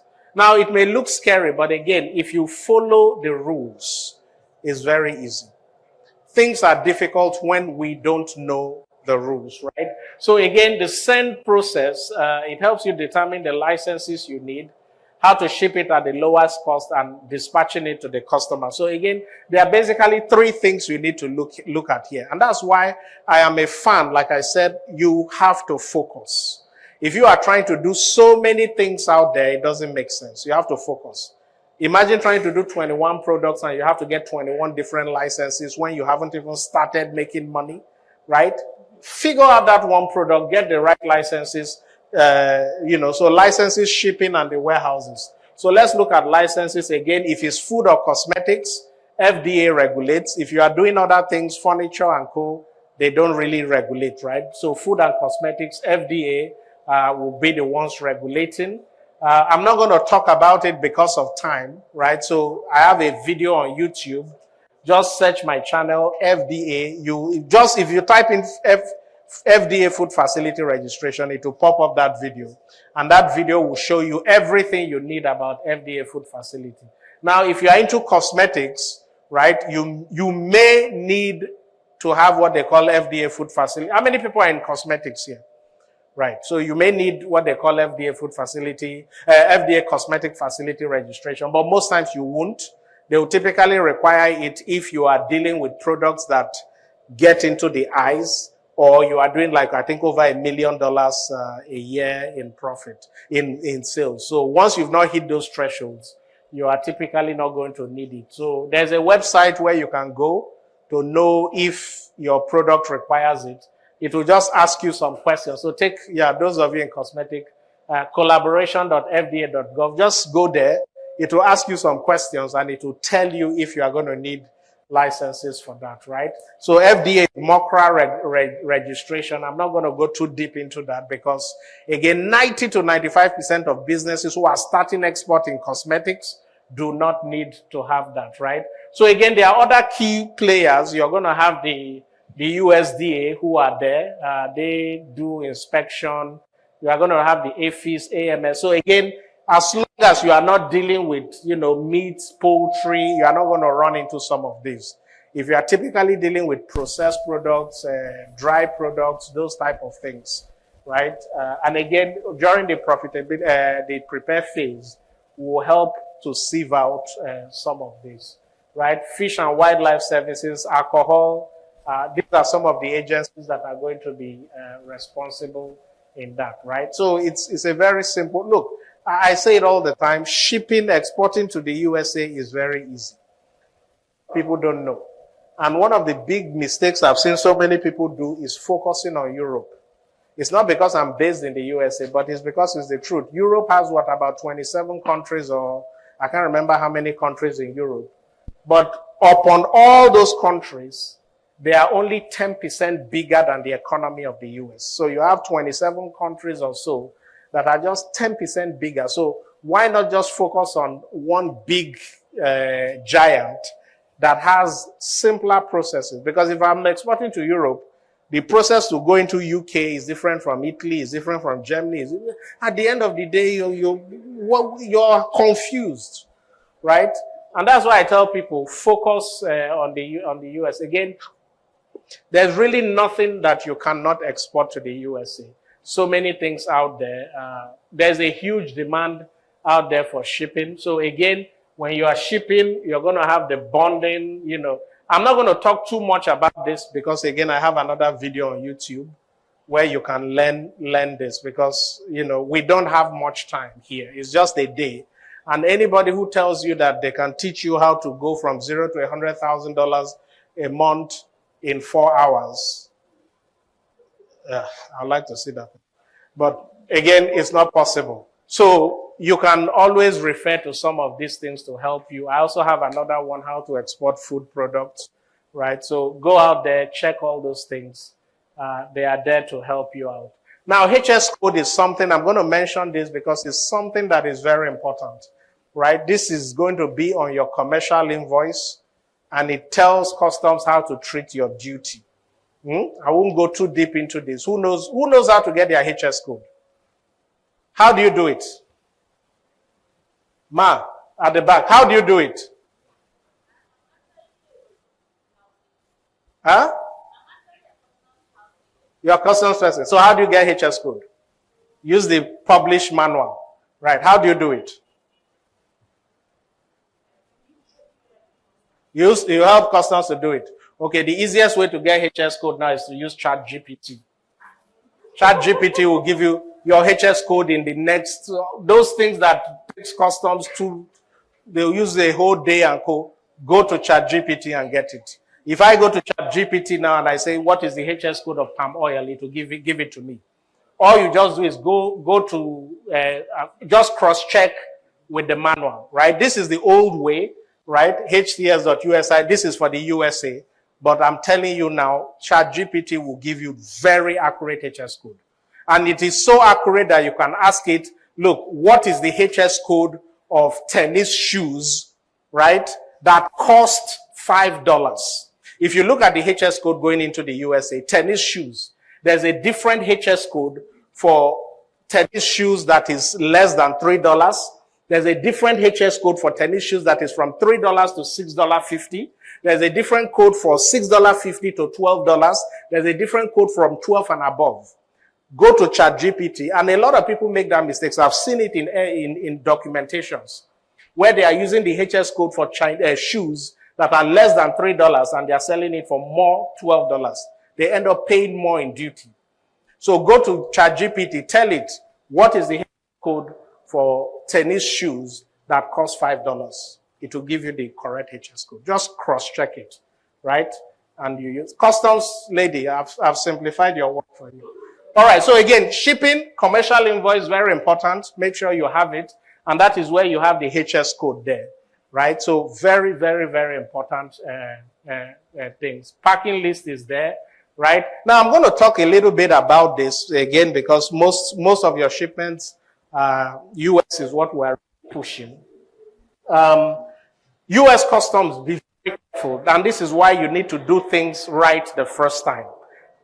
If once they collect a lot of information, once you are shipping to them, they are looking at where is this container or shipment coming from? Is it coming from a dangerous country? Is it coming from this? They look at all that data. And when you are shipping to them, they see your information for the very first time. They are always watchful because, okay, this person may not know the rules. They may be bringing in the wrong item. And if you ship with them for the very first time, they determine that your shipment violates their rules. What happens? They are going to put you in what they call the red list. So anytime they see your company, you are going to be in that red list. And what happens is, anytime your shipment is coming again, there's what they call DWPE, detained without physical examination. So once they see your name, oh, your shipment is on a plane coming, they've already detained it. They never see them. They don't detain them. Right? And anytime it is detained, what happens? Depending on how long it takes them to come and inspect it, you may end up paying demurrage. So make sure from day one, you are doing it the right way. And to do it the right way is very easy. There are lots of shipping companies that know the right process, right? Make sure you are using reliable shipping. We are not answering questions yet. Okay. Make sure you are using reliable shipping companies, right, that know what they are doing. The cheapest is not always the best, right? Oh, the cheapest is not always the best, right? Make sure you are using the right company. Because if you get on that list, the process of getting yourself out can be very, very tough. You don't want a situation whereby you now grow to where you are shipping a container load, and once they see your name, DWPE. The detention cost on a whole container is massive. You don't want to go into that. Because typically, if they detain that container, they will move it from the port to a bonded terminal. At that bonded terminal, you are going to pay the importer of record, the IOR, the person who is receiving it there, is going to pay for the cost of transporting it to the bonded terminal, pay for the cost of inspecting and all those things, right? So get it right the first time is what I always tell people. So don't use a shipping company that understands what they are doing. These alerts are key. Very, very important, right? So some of the things that your items could be detained, right? You have wrong declaration by the shipper. They notice that what you declared is wrong. If you use a HS code that is different, it could be wrong. Misbranding, the label bears the wrong ingredients, you don't have the right bells. Adulteration, counterfeit, contamination, anything. Again, just do things correctly. Do things correctly. It's very important. A lot of us know when we are trying to cut the rules, right? Again, I always tell people, make sure you are using a reliable shipping company. We are not in Ghana, so we don't offer shipping, but there are reliable companies that are out there. In fact, we are looking for shipping partners in Ghana, so if you're into shipping, we can talk, right? But again, you must have, look for people who meet these requirements. It's important. AGOA, a lot of us know about AGOA, duty-free shipping from Ghana to the USA. A lot of times we talk about tariff. And one of the things you see, because Ghana already has duty-free shipping, the only extra based on Trump regime is the 10%. And Ghana is privileged. Their what do you call it? Their tariff is just 10%, right? It's not going to affect business in any way. A lot of people make so much noise. AGOA rules, there are various rules around that. I'm going to do a video on this, but again, 35% of the cost of the material has to be local. So if you want to gain duty-free entry, you can't buy a shoe from China, bring it to Ghana, and then want to, there's what we call the economic origin of that product. That is the place where the manufacturing and the input went into the product, right? So 35% of the cost. So for example, if I look at the cost of they ask you for the breakdown. You are selling a shoe for $10. The leather was gotten from maybe Ghana here. $2. The cost of labor and processing, $3, right? You bought the dye to dye the shoe from China, $1, right? And then you have the machine that did the processing and co. The depreciation on the machine, those of you that take note of all these things, $1. So they will add up all the cost of the things from Ghana, divided by the total. Once it's more than 35%, it meets it, right? They may ask you for this. Typically, they are not going to ask you for this if you are shipping maybe $100,000. No, it's when you reach a certain level that they'll start asking you. But it's good to know it. Because if they decide to ask you, they can go back 5 years, right? So imagine if in year 2, you are at this level, they go back 5 years, they discover that you don't have the records. They will tell you to pay back. And it's not you. It is your customer there, your importer of records. So if you are shipping to one person, that person will be made to go back to pay all those duties, right? So let's get it right the very first time, And it's not everything that will give you free shipping. So things like, you can't import orange juice from Holland, add water to it, dilute it, and say, oh, you made it in Ghana, right? Those things will not apply. You ought to have done key work to the product right there. Repackaging. You buy the shoe from somewhere, repackage it, and then you're off. All right, no problem. I have your details. We'll be touch. Keep in touch, right? Okay. So some of these things are very, very important. Now, this is the most important part that everybody needs to really pay attention to, right? And that is the warehousing, because without this, it's going to be difficult for you to scale your business. So it's very simple. I think I have a practical example. This is a practical example to understand what I'm talking about. So you make shea butter, and you have customers in the USA. Maybe every month you're already selling 100 packs. And that's why people use Amazon, because Amazon provides the warehousing. But say you want to sell to other channels as well.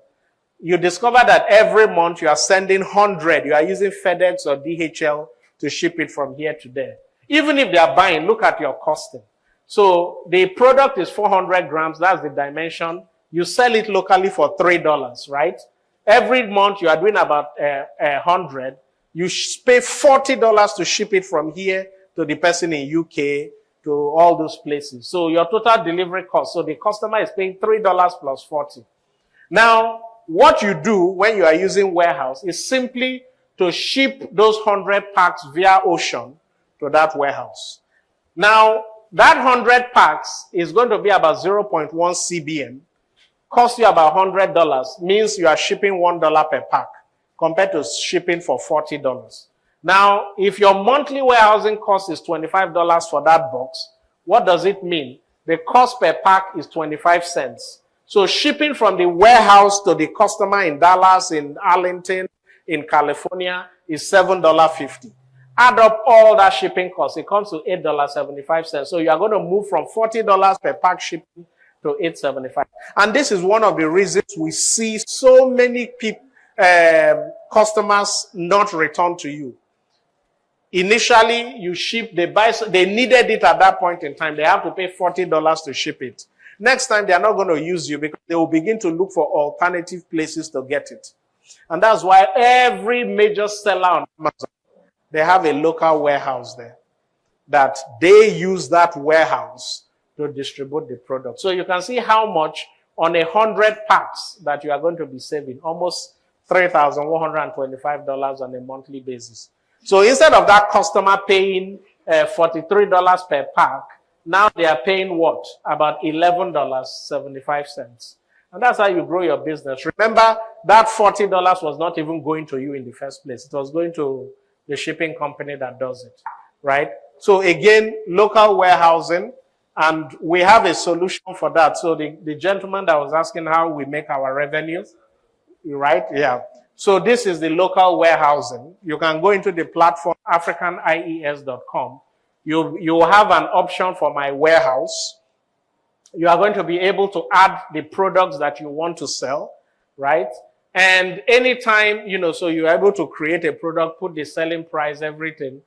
Anytime somebody buys it, so somebody goes to, you are chatting with somebody on Instagram, they buy the product, you just log into the account, you are going to be able to enter their details, ship it to them. So our team over there will package that product and ship it to them. You'll see the shipping cost, which is the $7.50 or $8.50 that you need to ship with them. So you can, from here, monitor the distribution and the dispatch. You can, from here, you begin to talk to retail stores. You begin to talk to African stores. You begin to talk to various channels. And then when they say, where is the product, you are able to ship it and deliver it to them. So you can come here, ship to my customer. It will show you all the products that you have. You select it, and then it will give you the whole process. There's another module that we'll be adding by end of this month, because we discovered that there are some African places where it is difficult to get the customer to pay you. So one of the modules we'll be adding is what we call request for payment. So you are going to be able to come here. You will see a button that says request for payment. You enter the details you want to send to that customer, and it will create an invoice and send to that customer. The customer will pay via Stripe into your warehouse, and you can log in here and see all your transactions. Every month, we'll look at the total and then wire it to your account, right? So that solution, Nigerians have been asking for it, there are other solutions out there that you can use. Payoneer. How many of us have heard of Payoneer? I think Ghana allows. Do you use it? You've not used it. Okay. So those are solutions that you can use to get a US account. But again, this solution we have is going to work. It's going to enable you to receive payments from. So again, like I said, our solution, our focus is to create those solutions that makes export easy for people. I'm not going to talk much about that.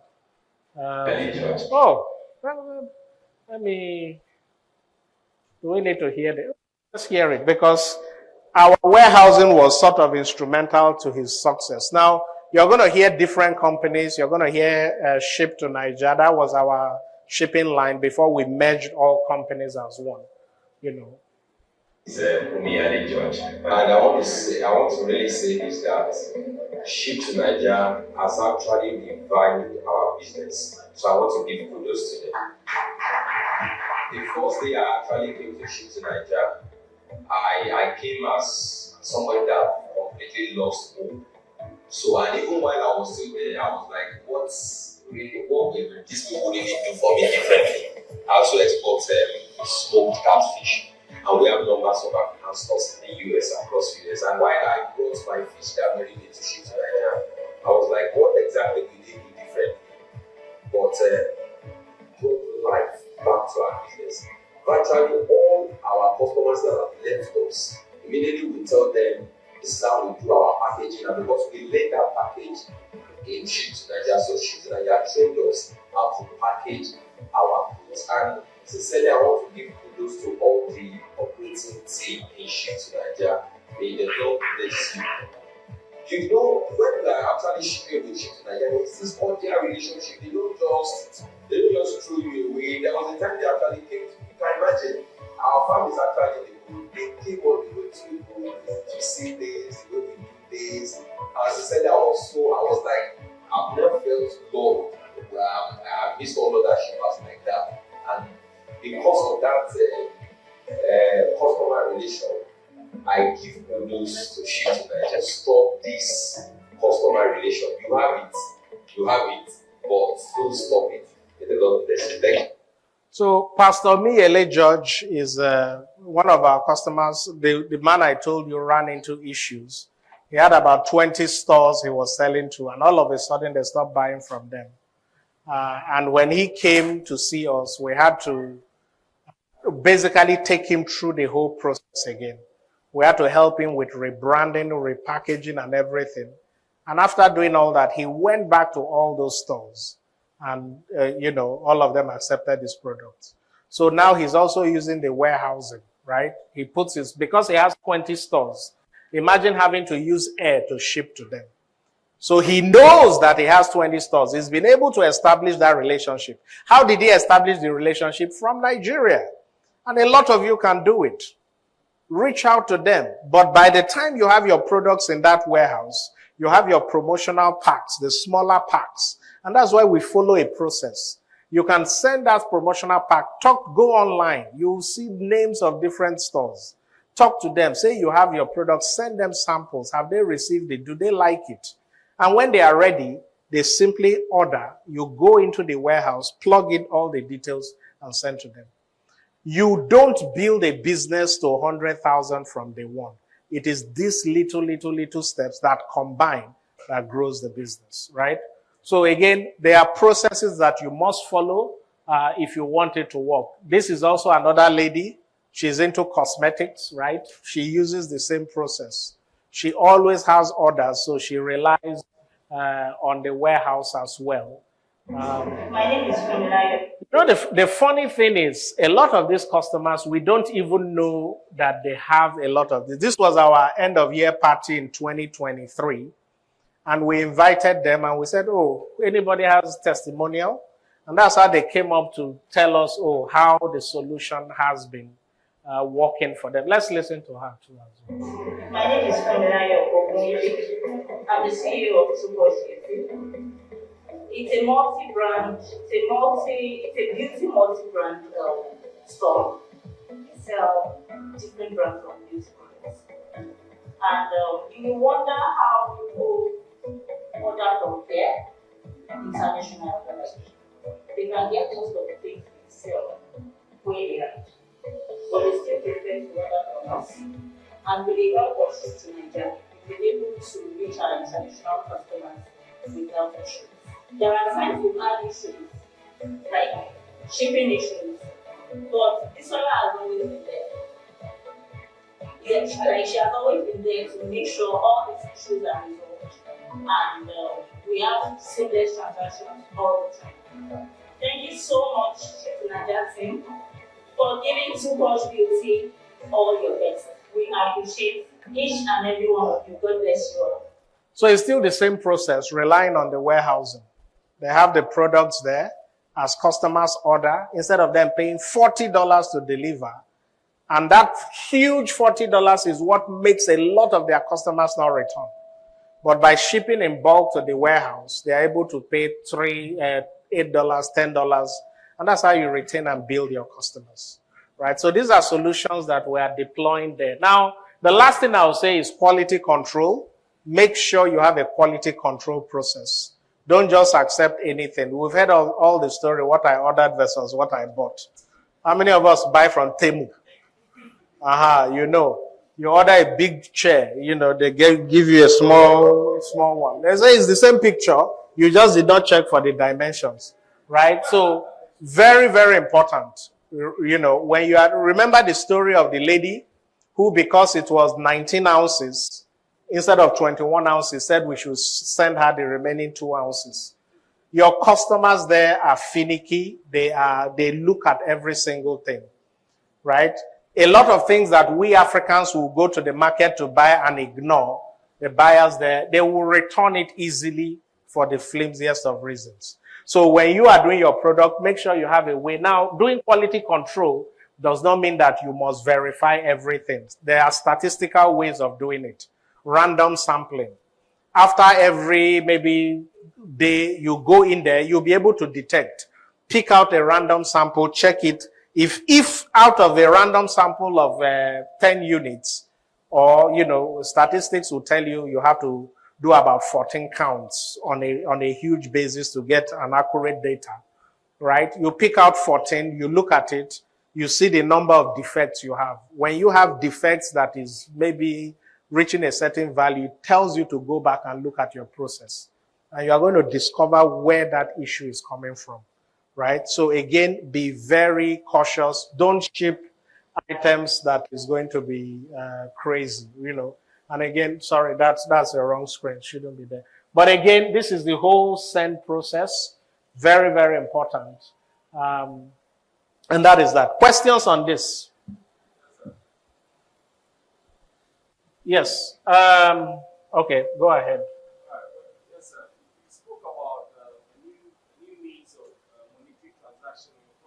Sure. And in respect to your exposure, I want to ask you that why is PayPal not in Ghana or Nigeria? Fraud. They don't trust you. Wait, DHL, are you ready? You are ready? Okay, because I'm ready for you guys. And Okay. Is there any reason why? PayPal. Yeah, so we worked with PayPal in the past. We had a partnership with them some time ago.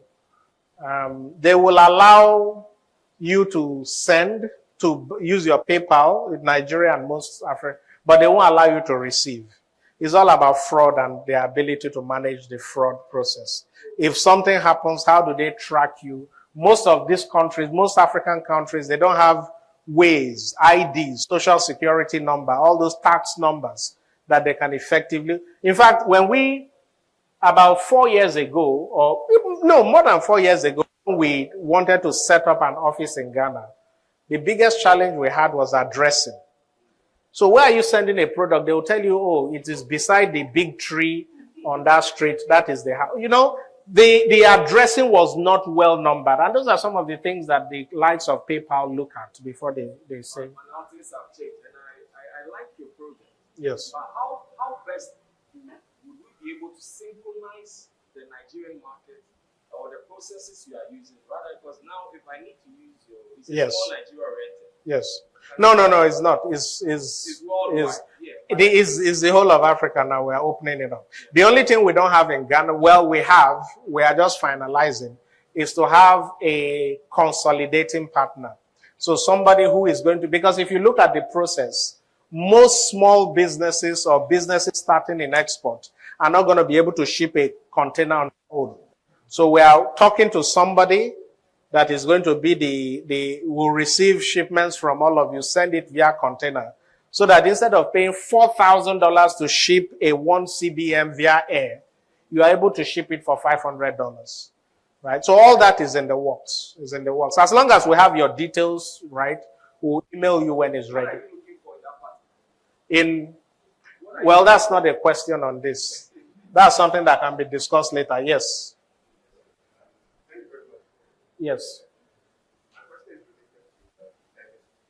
Yes.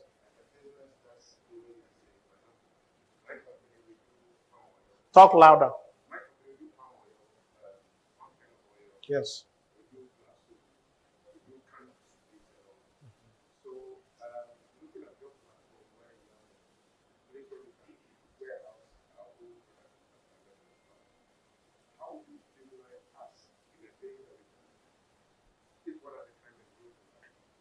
To grow. This is very easy, right? We'll talk about that in the sell phase. Because growth is all about getting more buyers. Again, like I said, the first thing we are going to need to do, you can do it yourself, but if you want us to help you, is to look at your product and make sure that it aligns with what the buyers are looking for. There is no need to sell a product that nobody wants to buy. It's like, winking to a lady in the dark. No matter how, if you like, it's dark, right? So again, you must first of all, it's not about, the question that most of you are going to ask is really not about, how do I expand what I have here? It is first of all, finding out what those people need, making sure your product meets their need. Like I told you, there are many companies. There's Ola. They are the biggest flour distributor in the USA now. It's a Nigerian company. They had to open a new warehouse and production facility in California. And that facility, they now have a total different design, different packaging that meets the US and Canadian market. Right? So the first thing is going to be able to look at your products. All the solutions are there. If you believe your product is good, you can sign into our warehouse and ship, and most times is always a tough sell. Right? One more question and then I go to the next room. Yes.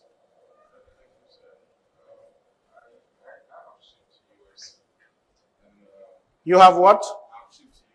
Many people. You faced a challenge. What was the challenge? Yes.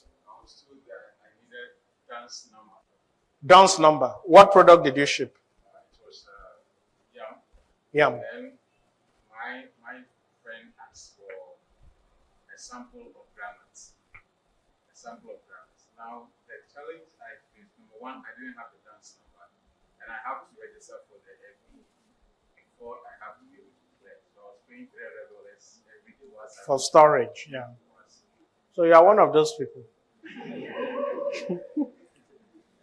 Then where I had a little confusion is what they told me is that yam, that they need an FDA number for yam. Mm-hmm. And I contacted FDA in Ghana.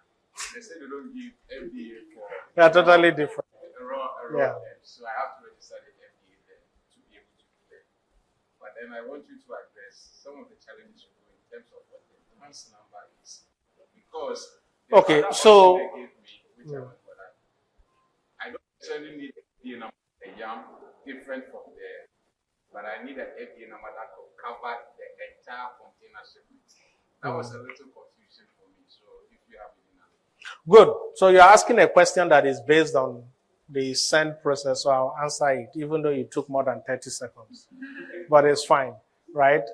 You obviously learned the hard way, right? And it's not, imagine what he said, paying $300 every day for storage. Now, the DUNS number comes in, and the reason you have that, who is your importer of record? So when I say importer of record, the receiver in the USA. Who was that? It's a whole restaurant company. It's a restaurant. Yeah, so if they are the importer of record, right, they are supposed to be the ones providing those details. Now, you run into so many issues because you didn't do your FDA. And the FDA they're asking for is what they call FDA Food Facility Registration. That's the one I showed you the link on YouTube. If you watch that video on YouTube, it solves all your problems, right? It's free there on YouTube. Watch it, it solves it. So basically, before you export out, you need to register FDA Food Facility. And no, it's not there, it is here. So your company in Ghana needs to have an FDA Food Facility registration.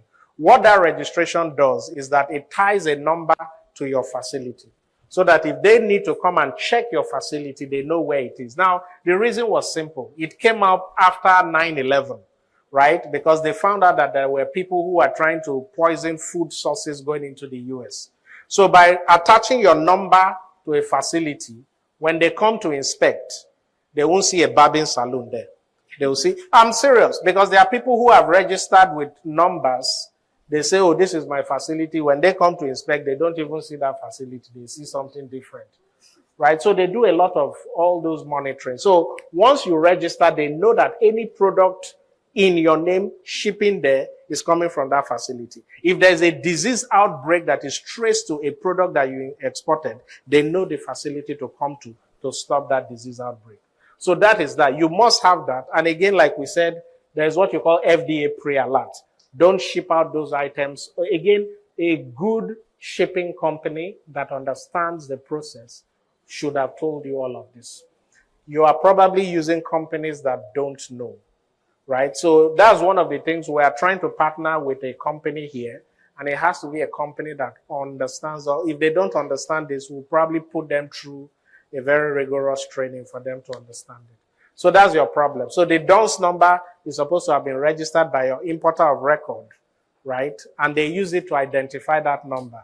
Importer of record is very important because any fine, and that's the sad part of it, you are free. If there is any fine for not following the rules, it is your importer of record that is fined, right? So will that importer of record do business with you if you keep shipping to them and they are fining them? After a while, they will get tired. Right? Okay. Oh, it has been up. Okay, go ahead. So we do export, but we mostly do on Europe. We do export. So we want to, when we hear that this summary is about US market, that's the reason. So what's the question? So my question is, in the beginning of your presentation, you said that mostly does not deal with raw product, like yam, as we don't help. Our focus is helping manufactured products. So my question is, if your company right now, do you have any plans as time goes on where you will shift your focus to also companies like us who also do raw shipping? Never. We focus. Like I said, focus. Right? We are not going to do that. Right? We believe in helping African economy, and the only way to help them is by helping those who are selling manufactured products to sell it. Right? Like the minister said, there's no way Ghana will go from $4 to $20 billion in export within a time frame if they don't focus on manufactured products. You can make good money selling commodities, but you can make 3-4 times if you sell the manufactured one. What we do is to open up the market for those manufactured products. One more question, then I go to the other room. Yes. The name is Gideon. I work at the honey palace. So we are into honey. Oh, nice. And good. So the experience we had was that DHL and then FedEx do not take honey from here. Yes. I don't know, is it the same thing in Nigeria? Yeah, it's the same thing. And if it is the experience of the clients you mentioned that you work with the honey, how do you go So you just have to find a normal shipping company. There are many shipping companies that will do that, right? That will do your honey. It's not a I want problem. to ask on the allergies. That was for the earlier discussion. Yes. With honey, I think we're supplying the customer in UK who was asking about allergies. Yes. And that's under the multifloral honey. So that way, because I don't know, like it was really complex. How do you go about? So it depends on their rules over there, right? I don't know the UK or UK rules. I don't know but honey, typically, if you are processing it raw, you are not adding anything, then it shouldn't have allergens. It should just be pure. There shouldn't be. All right, thank you. In the USA. All right, so we're going to continue. Now we're in the last phase, which is the sell. And the sell basically deals with how to find the right buyers based on your selected niche, right? That's what it does. So, There is a question here. yeah, I'm not answering any other question. So, towards the end, you can ask me, right, when we finish. I typically pick 3-4 because of time. If we were to answer everybody, we won't go anywhere, right? So, how to find buyers? Again, a lot of people think it's difficult. That's the challenge most people have. But again, the volumes are there. And I've already explained this many times. It's all about the volume that you are selling. It's all about what? Making sure that your product is what they are looking for, right? Now, I want us to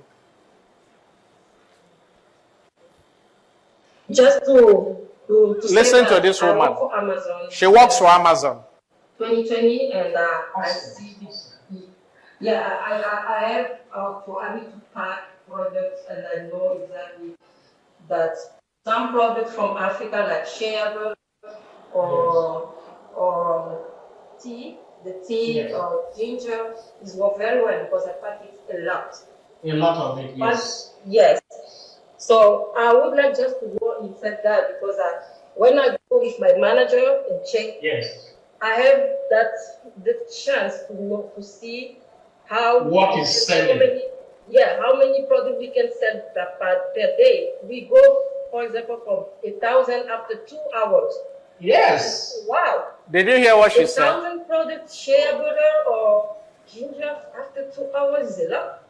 She said that she works for Amazon in New York. She signed up for me to mentor her. She works for Amazon in New York, and she is able to see the products that are selling. And that when she goes with her manager to see what people are buying, they see 1,000 orders of products like shea butter and ginger in 1 hour, right? And she was like, if 1,000 in an hour, how much have they sold in 2 weeks? And a lot of these products are coming from Africa. But you know the sad part? It's not Africans that are selling it. We are selling the commodities, the container of commodities to somebody in the US. They repackage it. What you sold to them for $1, they sell it for $10, and they are the ones making the money. And that is the reality of what is happening. That is what needs to change, right? So these things are very important. The solution is there. This is a company called Alafia from Togo. They are now a $50 million company. What do they sell? African black soap. right? So the demand is there for African products, right? This is what they sell alone on Amazon, right? So what I'm showing you there is the highest selling. I'm starting from the highest. So if you look at the top, you will see that $138,000 every month. What is that? Is the baby, the African black soap for babies. You see babies, babies, babies, babies. But what is it that most people do? When they want to sell African black soap, who do they make the African black soap for? They make it for adults. But when you run a profitability analysis, it will tell you that the demand is actually the babies. People, because they know that African black soap is raw, it is pure, there is no adulteration, no chemical, they are using it more for their babies, right? And that's why you need to run those things. You don't just start selling any product. Look at what they do on a monthly basis on Amazon. They do about 1.1 million from all their products. We added it, and that is what they do. And it's not just Amazon. They are selling in stores now. They've expanded to various different outlets, right? So when people say that the sales are not there, then who are the people buying all these products? It's just that you have not branded your product. You've not prepared it in a way that people are going to want. Look at that wood product, something very simple. Right? Over 1.4 million a month. Look at the wallet, close to $1 million every month. And we have companies that do leather. But again, the product needs to be branded the right way. And that's why it's important. This lady, last month, she did a $300,000 container. And she's selling to about 6 African stores now. So is it that the demand is not there? We just have not taken the proper steps to brand our product the right way. And when we get to the sell phase, that's where we begin to look at where do we sell to? And that's why this phase is very important. It's all about knowing the right places to sell. Am I going to focus on selling only on Amazon? Then you have to brand, you have to focus, have a team that can sell on Amazon. Am I going to focus on Walmart, Target, all of these stores? All these various stores are there, right? That's the way it goes. There are many channels to sell it. Now, if I talk about grocery stores, for example, look at the number of grocery stores that are out there. Some of these places, you only need to sell to one store to do what? $50,000, $60,000 a month. And I'm not saying this because I want to say it. I'm saying it because it's the reality on ground. The selling phase is very, very instrumental. Now, you talk about supermarkets alone. There are thousands. And you know the funny thing? A lot of these places are looking for products.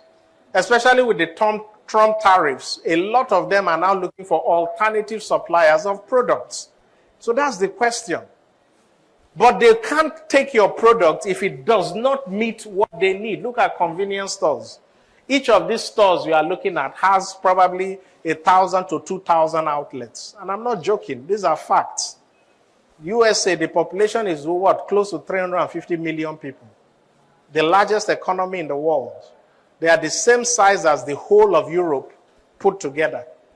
One country that is almost 30-something countries as one. So the channels are there, right? Now, if you decide and say, I want to focus on selling to Africans in diaspora, all our brothers that are there, you need to understand how they want products to be. You need to sell products that they are willing to buy. You need to rebrand, you need to package your products in a way that makes sense for them.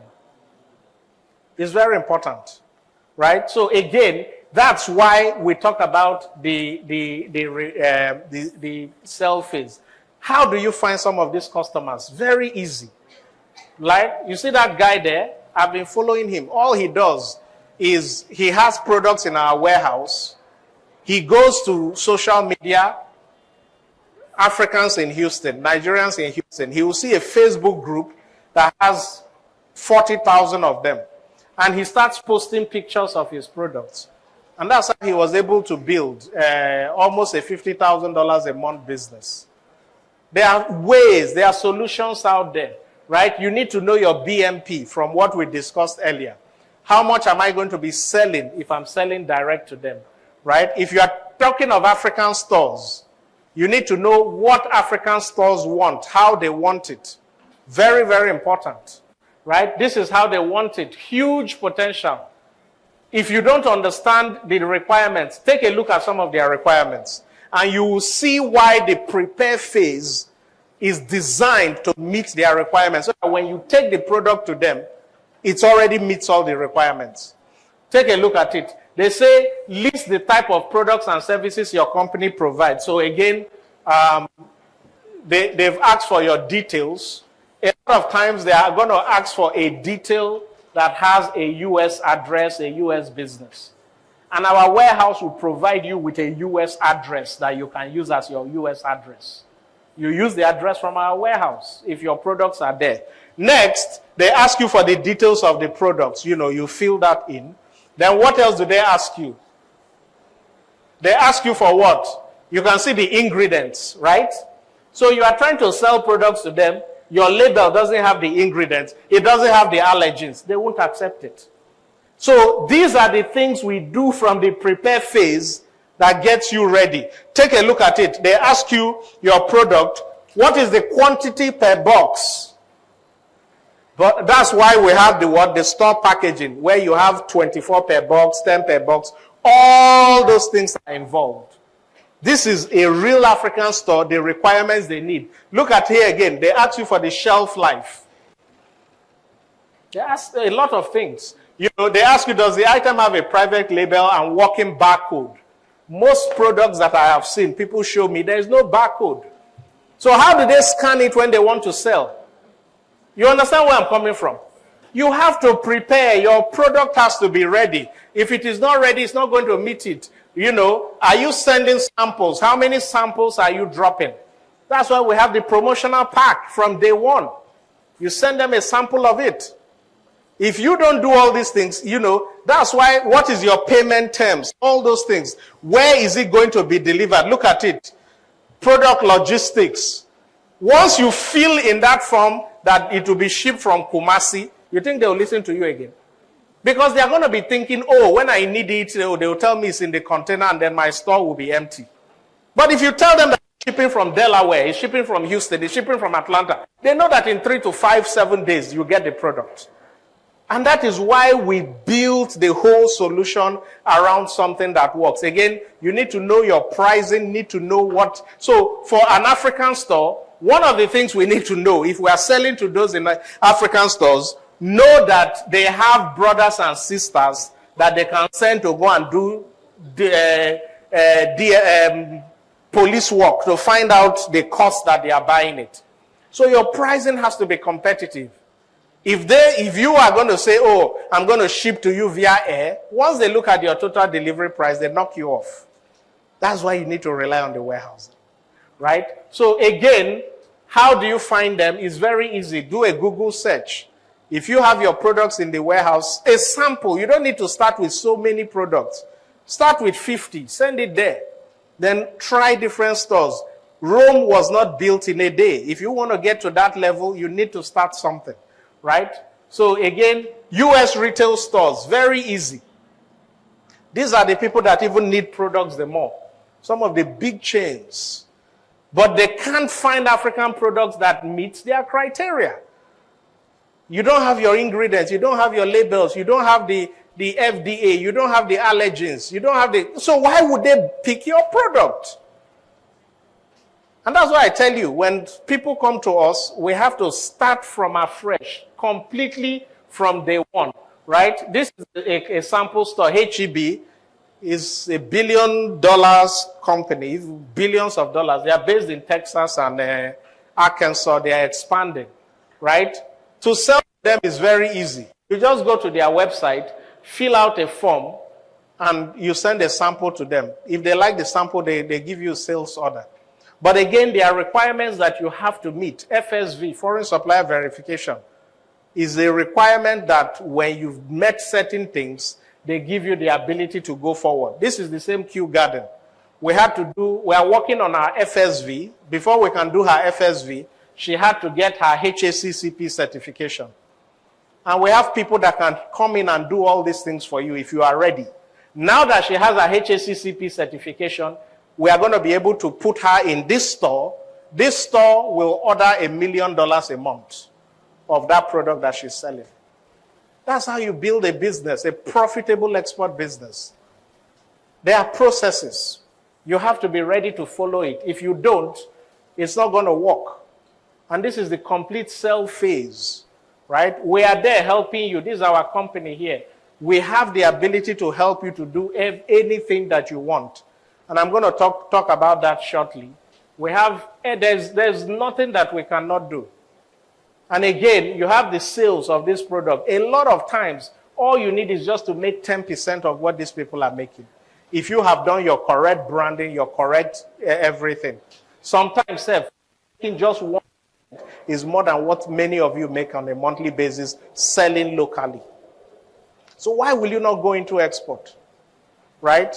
It's very easy. You have those channels there. Like I say, you need to focus on the right channel to sell, right? Now, to wrap up, I'm going to just conclude here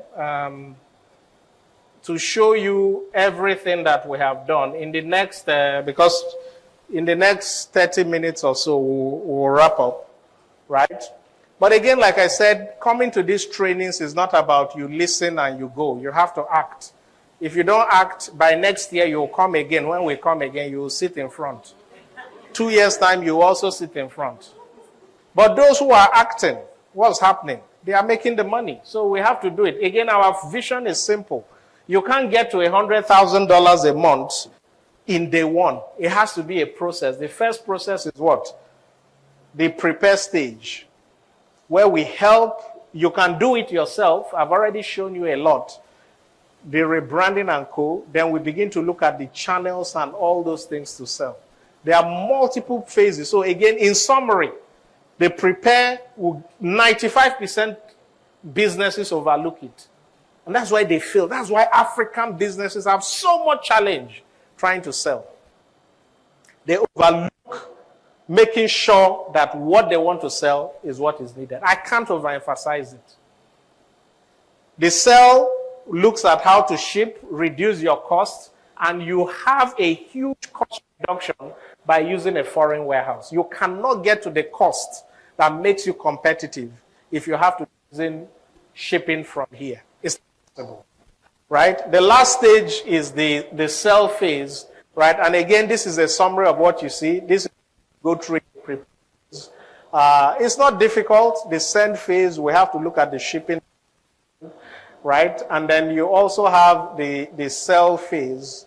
That is it. So the question a lot of you will ask is, how do I tap into this? You know, because I'm sure you've learned a lot. The question is, okay, where do I start from?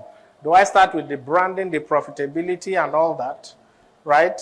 And this is where we come in and then we help. So again, I have 2 programs that I typically do. Number 1 is a 6 weeks online mentorship, right? And it's going to be online for 6 weeks. We're going to help you there. It combines 2 modules. You have the basic exporter and then the advanced exporter. And basically, it combines all the things that we've talked about. You're going to learn how to get through the prepare stage, the send phase, the sell phase. We're going to guide you through all of that, right? And then again, if you look at the total, it's about $408 for us to do that over a 6 weeks period. But again, we'll do it for just $299, right? So if you want to subscribe, my team members are there. There's a form that they are going to give you. You can fill it, and they'll reach out to you later on, right? Now, that is not the other program that we have is what we call, it's a 6 months program, export domination program. And this is what the likes of Q Garden does. It's not every company that we accept in it. Before we even accept you into the program, we have to be sure that you have the capacity, because the last thing I want to do is to spend 2-3 months working with you. At the end of the day, we discover that you can't even do anything. You don't have a product. So you must have a product that now sells in the local market. You must have the ability to redesign and reprint new packages, because the type of push we will push for you, in 6 to 12 months, you can hit over 100,000, and we've done it, right? You have to have the ability to complete the HACCP certification. We have somebody that can come in to do it. You need to have the ability to open a U.S. company. It's not difficult. We can help you. So you are going to be here. You open a U.S. company. You'll be able to do all your banking online. It's not a difficult process.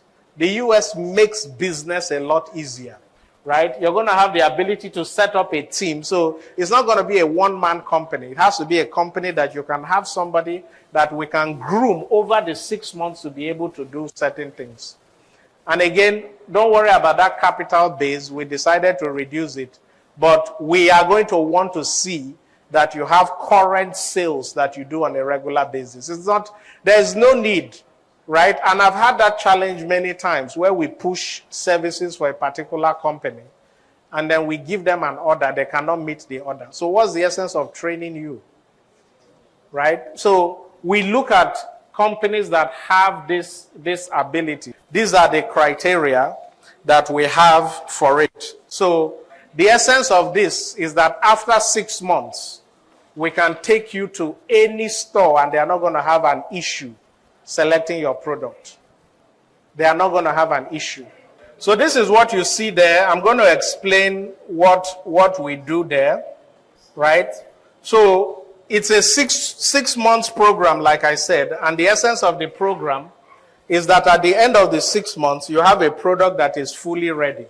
So from week 1 is the foundation, and during this week 1, we are going to help you to set up your US company, because again, there are so many channels that you are going to want to sell on that must be there, right? We're going to help you set up your US company, set up everything as is needed, right? Week 2, we will now work with you to do your product analysis, right? So again, you will come to us with sample products. So I want to sell this, and we will help you to identify the right product, do the profitability analysis.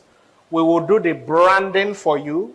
So again, NU, that's me and my team and clients. We have about 132 workers in the company, so we have more than enough people to help. We will help you with the branding design, the packaging design. The same way I've talked about, we'll help you with the copywriting. Copywriting is how people perceive the product. Again, we design it based on the mindset of who you are selling to. We'll help you with the marketing copy, the FDA registration. If you need that, we will help with that. We have a team that does FDA registration. That's the US FDA. We will help you with the GS1 registration. What is the GS1? The GS1 is the barcode that your product must have so that it can be sold on any store in the USA. It can be sold on Amazon. It can be sold anywhere you want it to sell. We help you with all that, right? Now, week 3, we are going to go into the label design, right? So again, we work with you back and forth. You select a label, you select a packaging design, we redo it, you go back, we do all that back and forth. Week 4, we begin to look at the packaging design. Remember, packaging has 4 forms.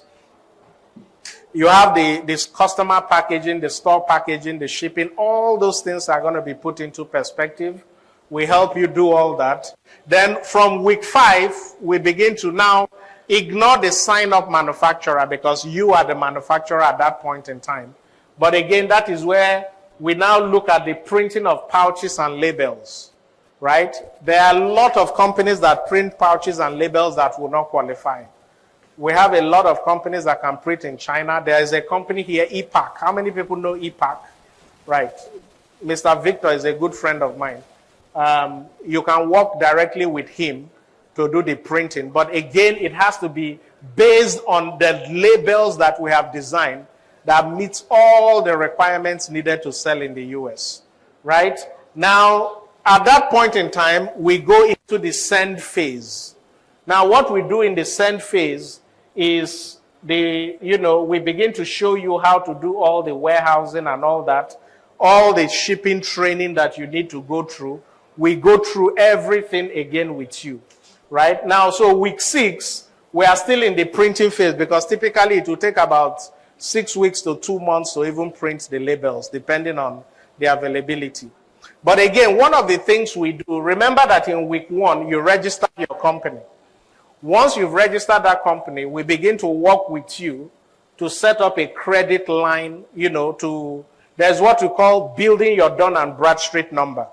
So once you've registered in week 1, from that week 1, we will introduce you to companies that you can sign up with that will give you credit reference. So you begin to build a Dun & Bradstreet data. That Dun & Bradstreet data for your company is going to be needed in week 12, when you now try to sell on platforms like Walmart.com and co. Right? So it's a complete process that does the whole thing. And then week 7, we begin to set up your Amazon account. Because you've registered your company in week 1, we have everything that is now needed to help you set up your Amazon account. And while we are doing all that, we have the labels and the pouches being done. We begin to see, you can see in week 8 and week 9, we begin to do the Amazon product listing. The whole team working with your people will begin to set up your Amazon product listing. Again, a lot of the information we are going to use there are things we did in week 3 and 4 when we were doing the copywriting. Label design, copywriting, all those things are going to be needed here, right? Now, when we get to around week 11, when the products are ready, we now send it to the warehouse. Typically, we don't even do in large quantity from that point. We will always design maybe 50 or so, that is not much. We'll send it to the US, and then we give it to stores as samples for them to give us feedback.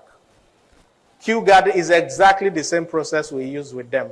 When we send the product there was a change that we had to make. What a lot of the stores came back with was that the transparent space we gave where people can see the product was not big enough. So we had to take that design, revamp it so that people wanted to look at the package and see the fish inside. So at that point, we are going to be, the first shipping, we are going to be doing all that feedback. Based on that feedback, we will now take the product again and redesign it based on what people are asking for. Then at week 12, 13, 14, we begin to set up your Amazon advert. So by this time, we know the right design. Even when you are working with EPAC, they will print samples for you. They will print like a couple, I don't know how many samples they print, but they print some samples for you to look at it, make sure it is good. Only when it is good.